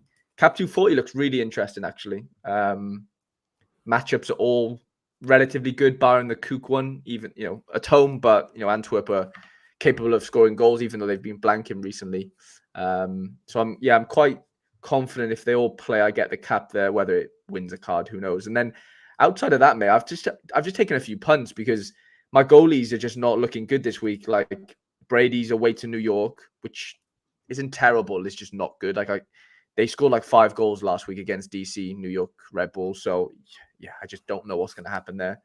And then Costa's obviously playing Benfica tonight. So, the outfielders are good. Like, I'm happy with how they're looking, but I just can't trust any of my goalkeepers. And then, we obviously have to mention Bazunu because he falls into that category right now with Southampton's poor form. So, yeah, like, it's a great team. Like, it's a decent outfielder team for Cap 240, but what Bazunu does, who knows? So, I've kind of my rares/rare pros this week, I'm just kind of done with in that sense already because my expectations are so low. Can I win the caps? Great if I do. And then if I can win something in under 23 Super, then that'll be great. My road to glory is looking tasty. I've brought in a few players. I'm still searching for my first reward there. And captured 20 Super Rare. Romero got dropped last week for Toronto because Sean Johnson's been out, but they brought the third goalkeeper in. He conceded 4, whatever. He did save a pen, mind. So this could be a 4-man 220, to be honest, in the end. And Yorbe might play, against Volendam. I'm disappointed that I'm not fitting Moran into a better team because did you see what he did midweek, by the way, against Cardiff? No. Delta. 2 goals, 2 assists, penalty 1. It was like a 10 match rating on SofaScore. It was like ridiculous. Like everyone sort of, all like the Wonder Kid, channels and whatever, kind of understanding who Moran is a year too late. But at home, Leicester are a good team. Leicester are a good team though. So I'm worried about that in a weird way. And then just a 220 rare. I bought this Miguel guy for a $5 because he has now 15 of 0. And I'm just fitting in couple of boys to go with him. So yeah, to be honest, mate, if I come out of it with 2 thresholds and a running chance here, I'll be happy. I'm not worried about the under 23s and whatever this week, to be honest, mate. Fair play. I think on the Diego Costa note, it brings up a good. We've got a chat here from Hendo previewing Porto Benfica. So it's a huge game in Portugal. Friday night curse available for all as well. Benfica team looks pretty good. Cockchu, Neves, Mario all playing. Trubin is in town, in situ, 95% on. And the Porto team looks the same as it does every week, I think. It looked the exact same as this last week, didn't it? Yeah. There's not much. Well, the only well, I don't know if Pepe, the defender version, played last week, but he didn't travel with the team this week, so he's obviously not playing. Big miss for them, obviously, at the back. So Carmo and Cardoso's back. Yeah, I don't know. Yeah, it's a tough one. Obviously, I want Porto to keep the goals down to a minimum for Costa's sake. But yeah, Benfica obviously are a real good team. And yeah, I do worry from a little bit, to be honest. But it's the battle of the under-23 keepers, I guess, in this game. It is indeed. And that made me then think about my under-23 team, Harry. I was so close to the podium last week. We almost finished third. We ended up finishing 6th. Taki Kubo DNP'd midweek. He was fully rested for the derby. Sociedad at home to Bilbao. We mentioned how good Leverkusen against Mainz is. We spoke about Celtic Motherwell. But look at that team, man. I'm hoping to get a podium in with Asse. It's a good team, mate. Obviously, a lot of them are away from home. But like we said, does that really matter with Leverkusen? Probably not. Does that matter with O'Reilly? Probably not. So, yeah, mate, that's actually a really, really good under-23 side. I've got to be honest. Really good. Cross our fingers and toes for that one. But great catch, Hendo. That'd be a good match. I'd probably maybe try and catch that tonight. There's some Friday night football on. I'm not sure if that's the biggest SO5 game of the Friday, but it's definitely a good one for sure. Yeah. Just seeing there, Jack Patterson said, don't know if you know, Harry, but Dole's confirmed out for a lengthy time. Yeah, to be honest, mate, I paddled my Callum Doyle alongside a couple of other players on that news with him being out for a little while. I just couldn't take another big super rare miss in that sense, and that was how I managed to get a couple of new supers in the gallery and stuff. So yeah, got a decent little deal from Pavel in that sense. And also have Devil saying, hope your Costa gets a negative decide. Come on now, don't do that to me. I can't take it, not on a Friday. If it was a Saturday, I'd be okay with it, but I can't have a Friday sort of ruined with a Costa negative DA. That would just kill me. It would. Friday night curse, perfectly served for you, Harry, and then it would be good for me. So I feel like I feel like I was like the originator of the Friday curse, to be honest, and it's just followed me ever since and never left me. And yeah, to my detriment, it's sort of not been great. What's Hendo saying there? Jorgensen's 50-50, is it, at Villarreal? What's going on there then? I wonder what the issue is with that. Not too sure. Because he's been pretty nailed so far this season. It might be rotation, but he seems a bit weird. Let me have a little butchers. We got almost 100 votes, Harry. 73% went Grimaldo. Interesting. 26% with the Frimmers. Yeah, I can see why. Like people like myself, you see the 17, you're like, it's got to be him. But like, if Channy's still watching, I know you weren't here when I said it, but yeah, I prefer Frimpong as a player, IRL. But unfortunately, we're playing with numbers on the screen these days. So that, unfortunately, you just got to play the game in front of you sometimes. And yeah, I'd be shocked if Grimaldo doesn't outscore Frimpong this week. But it's football, isn't it? Weirder things have happened. It's Sorare, baby. That's what we're here to see. Who outscores who and who goes for it. Another game actually we've not previewed is probably worth a wee chatter and a wee glance at, Harry, where we're at this point in the stream, is the Super Classico. We've got Boca at home at River, which is good to see for just neutral football fans everywhere. I don't think this is a classic Boca team by any stretch, but I think they're doing well by all accounts. I think every time I see them, they're winning games and stuff. That's kind of what they do. Oh, they've got Sorare at left back. Oh, I missed that transfer. That's a great one for them. Yeah, the team's so different, mate, from the start of, I know it's like the second half of, or however they say it, but, prior to the summer, like the Boca team looks so different than it does right now. Obviously, Varela's left and You know, they've lost some players. Cavani would normally be playing, I assume. I don't know why he's not playing here, but, you know, or maybe 30%. Like, you know, it's just a very different team to what we're used to. And yeah, it's not a bad thing. River a little bit more settled, I would say, as far as, you know, the names that we normally see. You know, in their starting 11. Let's have a look. They got Barco still there. Sorry, De La Cruz, Enzo Perez. You know, the sort of spine is there, isn't it? Milton Casco. They're all the same names that I've seen over the last 2 years or so. To be honest, obviously Lanzini's come in. Ignacio Fernandez has been there for a while. Yeah, I don't know. Obviously Boca being River being away. I don't know. I fancy River, to be honest. Cause an upset is my little prediction for that one. Yeah, could be a good one. I'm not getting any notion on this one myself, to be honest, but I thought it'd be a good one to throw into there. This game is between Boca's Libertadores semi-final. Oh, so Boca have got a semi-final either side of this. So that could be very good for River, like you said, Harry boy. I think River play midweek though as well. Or maybe they don't anymore. Maybe they got knocked out. Actually, that would be stupid for me to say if they're in this. Well, actually. It could be Sudamericana or something else. I think they are knocked out, but I think we've spoken about this before. River rings a bell. Yeah. I can't remember the situation. But yeah, no, some big sort of derbies this weekend and stuff. So TNFA says, Rodrigo not playing for Real, is that right? Yeah, it looks known. Ancelotti's basically said he needs a rest, and it won't do him any sort of harm. So yeah, don't play your Rodrigo this weekend if you can help it. Is the consensus, I think. That's the cry from the gantry. Yeah, I do need to do my academy teams. Have you done your academy teams, Quinny? I have. I screwed them up midweek, but I only put 2 in because I forgot right until the deadline. And then I only managed to get 2 in before it locked. But I've got them all in. And putting them in so early, it's actually kind of messed me up because I like looking at the Sorare page and seeing all my teams. And then when these academy teams are in here, they just get in the middle. And it's hard to kind of just look at all your teams and go, oh yeah, should he be there or should he be there? And moving them all around and stuff. So that's why I was a wee bit disorientated earlier, just with a few of the choices. But yeah, academy's all done. Special weekly for the Premier League. Trying to win myself a shirt, Harry boy. You need to get into the top 70. Now, last week my team sucked ass. Flecken was like crap because he did 3 goals or something. And yeah, everyone else was pretty mince. Now, I did buy these guys. It's only a 3-week competition. I know Liverpool are playing Tottenham this week. I fancy Tottenham to get the result. I only really need to fancy Udogie and Basuma to get AA, maybe a DA for their troubles. Big games and big players, but so not a good result in the first match day. I think I finished 260th or something. Considering how bad I was, I don't think it's that bad.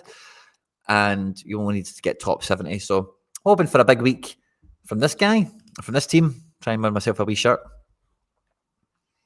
Yeah, it'd be tasty, that will. Was it? They giving away what's like how's the format going? They giving away a certain amount every weekend or every game week, sorry, or is it like over sustained like 3 weeks? Yeah, so it's a 3-week competition, and then it's just that top 70 after 3 weeks.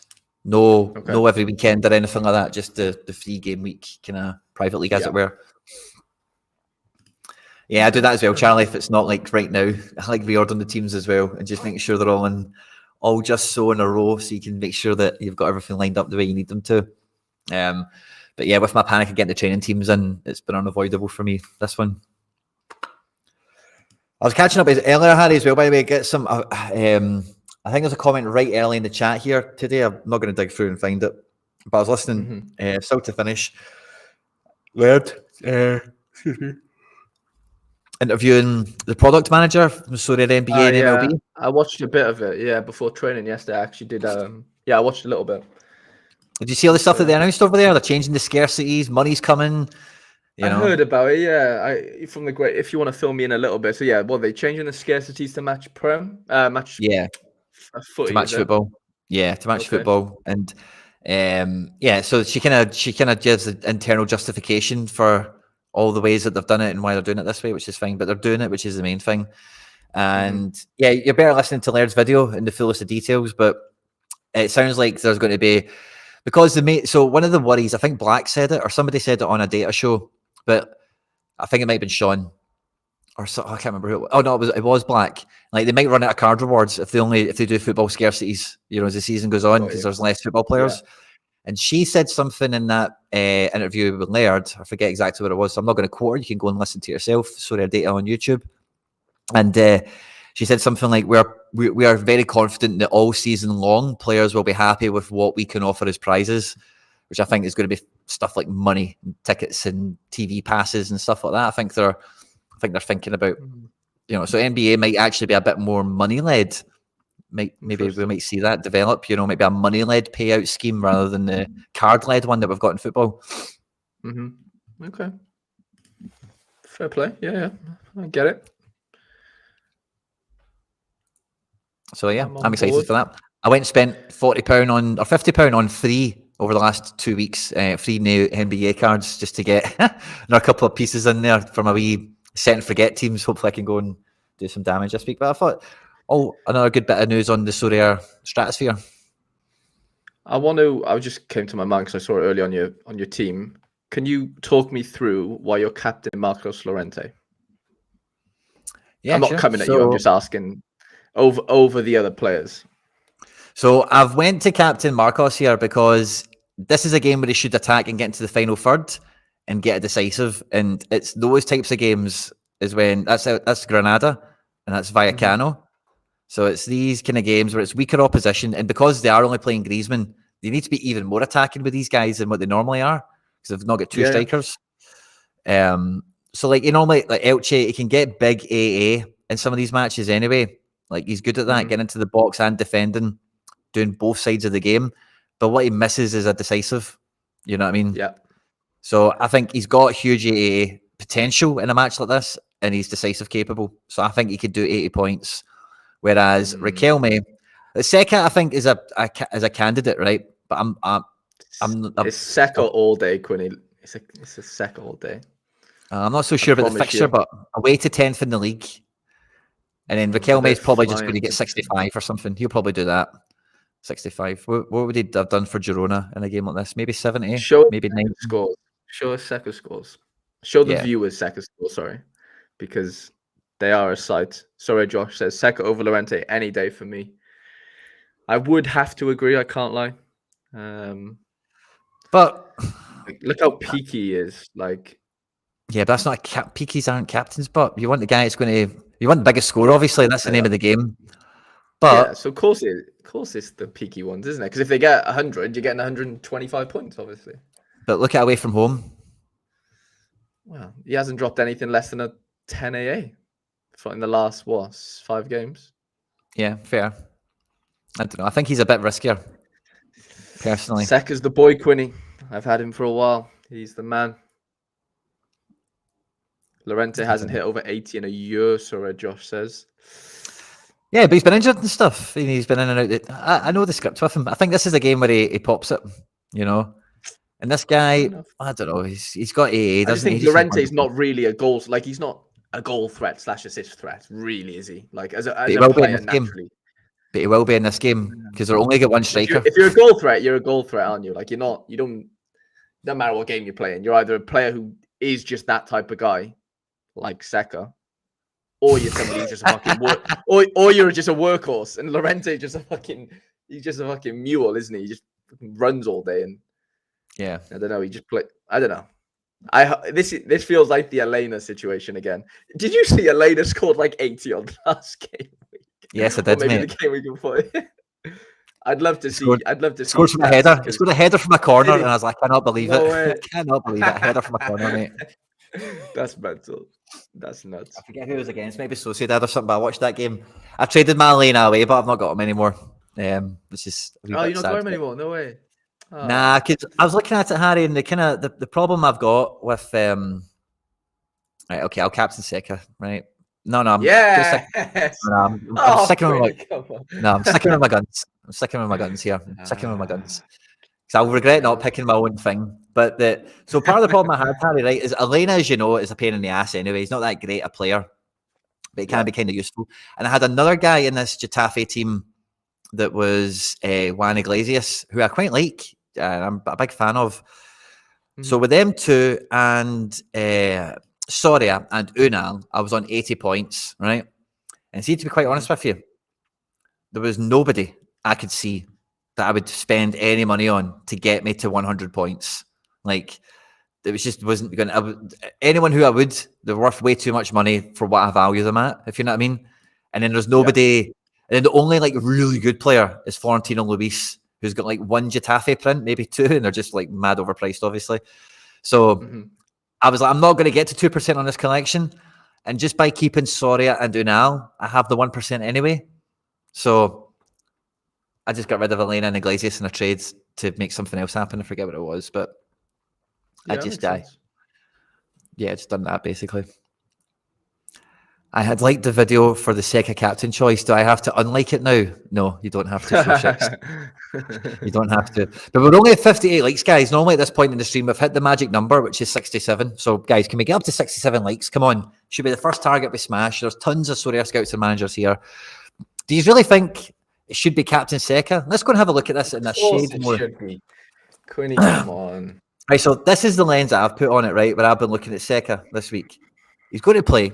He's playing a good game, right? But let's go and have a look. Right, so Magdeburg are 6th. They've scored 17 goals in 7 games, conceded 13 in 7. Nuremberg, much tighter. Conceded 13 in 7, scored 11. So they keep their games really tight. They do tend to lose. And when we look at them at home, Nuremberg undefeated at home in 3 games, which was against Firth, Wen, and Hanover. Hanover are pretty decent. Magdeburg away. Lost the last game, 4-3 to Schalke. Scored goals, that's fine. 0-0 to St. Pauli, not fine. They beat Kiel 4-2, that's fine, whatever. And then drew 1-1 with Wehen. So I don't think that's like, better run to him. I just think you're looking at the generic. I think you're looking at the generic, like, team situation. We just need to look at one player versus one player and how captainy are they compared to each other. And if Ceka's just more poppable than a Llorente, like, that's just it. The stats are there. Like, there's a reason why he has an L15 of 61. There's a reason why there's 100, 93, 94. Like, do you know what I'm saying? Like, I think he's more at risk of a 41 this game, but than an 85 is my point. Like, I think if he does do something, I think he can bring in like 68, 47. I think that's where he's actually going to deliver, but this week. So if I think that's where he's going to deliver, and I think Llorente is more likely to push 80, then I'm picking him. I just don't know where you see, like, he hadn't scored 80 for a year. So, like, this guy's scored 80, in the last 3 games type of thing. I don't know. I just look at their, like, who are they as players? What do they do on the pitch most likely? Ceka is involved in things going forward more than like Llorente. He's not really that's not his game.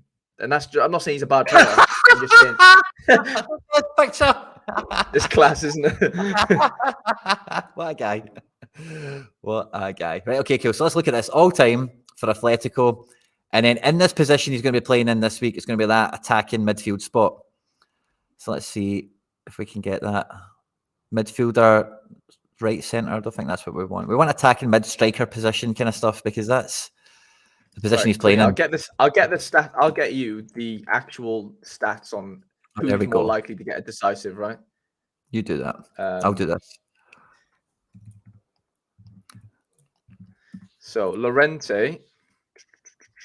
Marcos Llorente has a X decisive of 0.29, and he has a 29% of getting 60 plus. Okay. Yep. Ceka has a 0.43 X decisive and a 37% 60 or more. So I'm just going off the stats. They clearly trend. This is the Llorente. This is the Llorente we get in this position. This is 2021, Quinny. You cannot go back that far. That is clutching, lads. It's not clutching. Lads in the chat, have a word with them. Come on.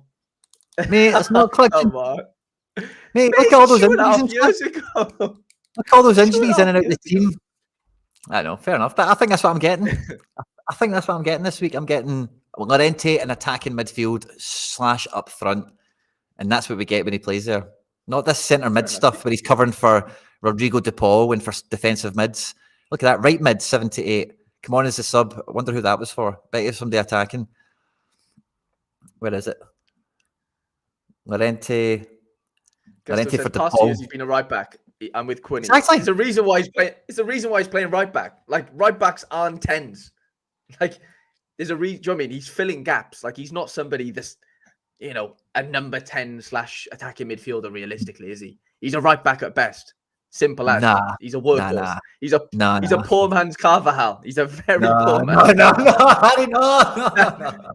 There's a reason why one's playing for Real Madrid and playing for Spain. Yeah. Llorente can't get a look in. Aye. Anyway, the scores. Sorry, I was just saying the expected scores are on Play Sharper. You just got to go to expected scores and just type in one's name. Hey guys, this will be the last poll to finish out the stream. Who's going to score more points? Oh my god, this could be a romping. I think Gusto and you will vote for Llorente. Everyone else. Oh, it's not working. I'll try and see if I can get it working. It's frozen on me. A wee poll button. But we'll get a wee poll done and see what you guys think at home. But exactly, he's been playing out of position. We know this week he's going to play in the good position. Q&A. No, we don't want a Q&A. We want a poll. That's all glitching on me. Sorry, guys. No comment. Let's see. It's an anonymous poll, guys. Llorente's down as 70% on Sharper, Quinny, to play. Why are you saying that? What is he? Well, I'm just saying he's 70. Like he's not 85 like Ceka is. That's all I'm saying. What's Riquelme? What percentage is he? Quickly, let me have a look. Riquelme's 80, to be fair. Lino's behind Llorente as 30%.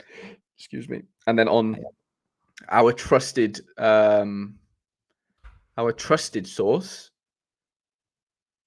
Llorente's 90 on there, to be fair. So yeah, I would trust that more than mind you, it's crazy, isn't it? This thing has Lino down at 80% and Llorente at 90, if that makes sense. They have Riquelme at 70, Griezmann 95. I think Lino will play left wing. I don't think that Galan that's will what come in. they've got. They've got Galan to not come in basically on that. Maybe he does, but yeah, I don't think so. Maybe he does, yeah, for sure. Maybe he does. Josh says he's rather Nacho over Llorente. I bought a Nacho midweek actually.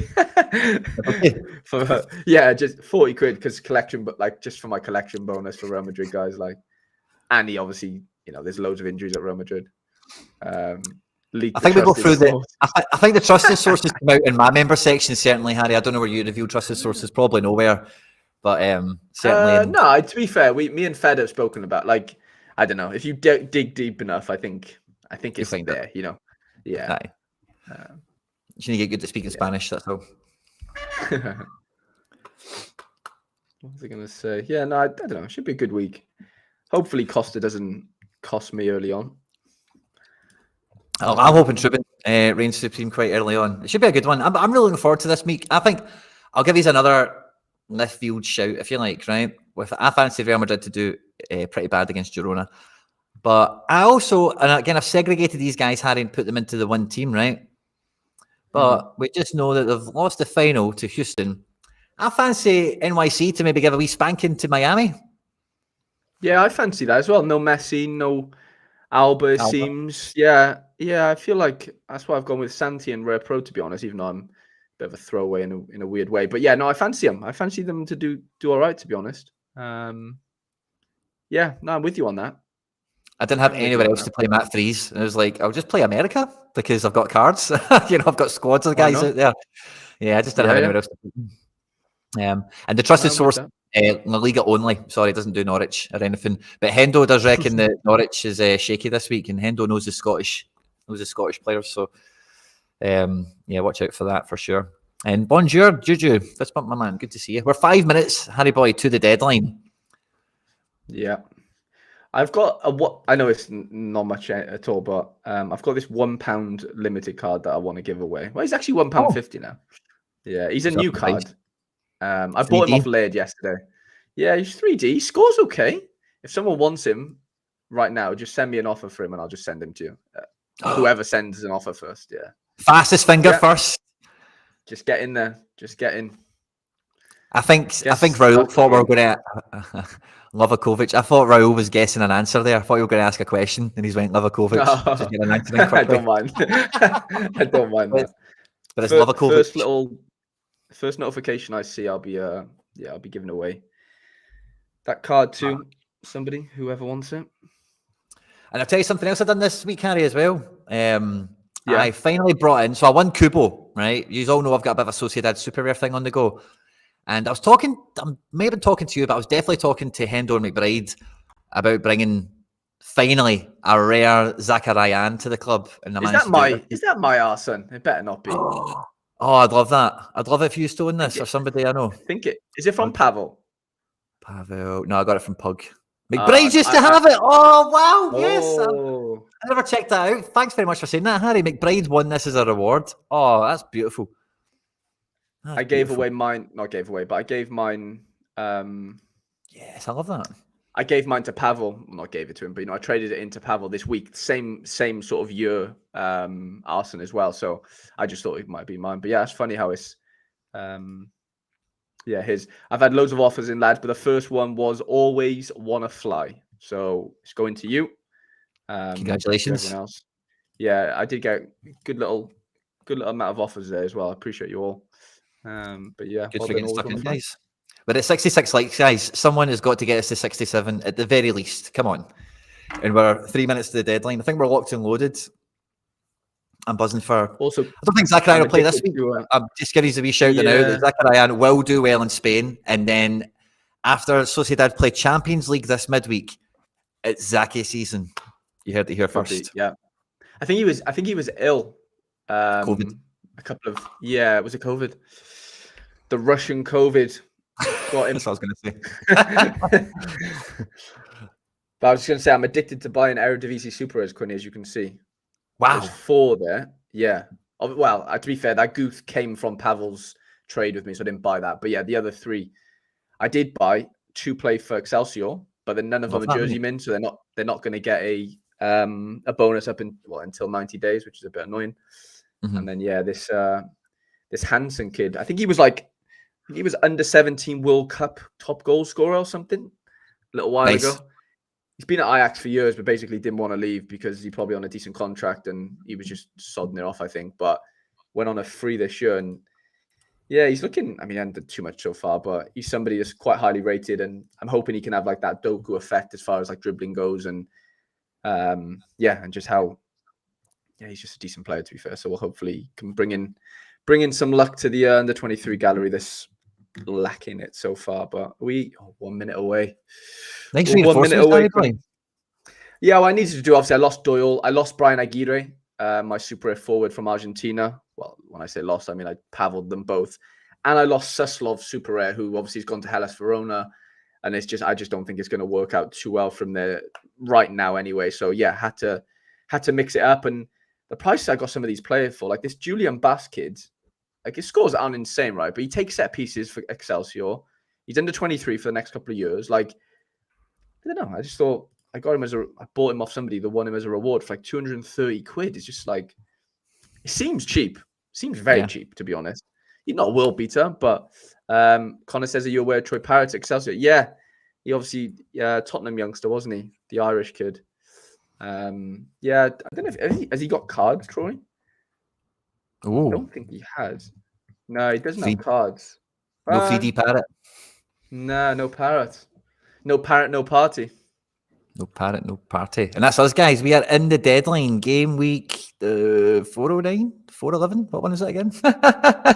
Is now in. 411 is now ended. We're now in 412. No, we're now in 11. Yeah. No, I'm confused. my page is killing me here. We're in 412. I thought it was odd numbers at the weekend. Get ready for 412. We're in 411. And then we're getting ready for 412. Champions League football will be back. All that good stuff. We're all locked and loaded, guys. Good luck to everyone. Hope you smash it up. Harry boy, race you to the top. Under 23s, we'll see who gets there.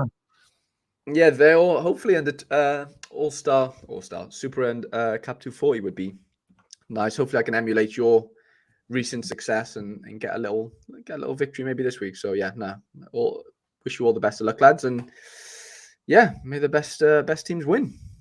Thanks very much. And I've just got it all set up, guys. So as soon as me and Harry end the stream, YouTube should take you over to Sorare TV to check out Looking Up the Laird. So good luck this weekend. Enjoy that show. And stay out of trouble. We'll catch you on the next one.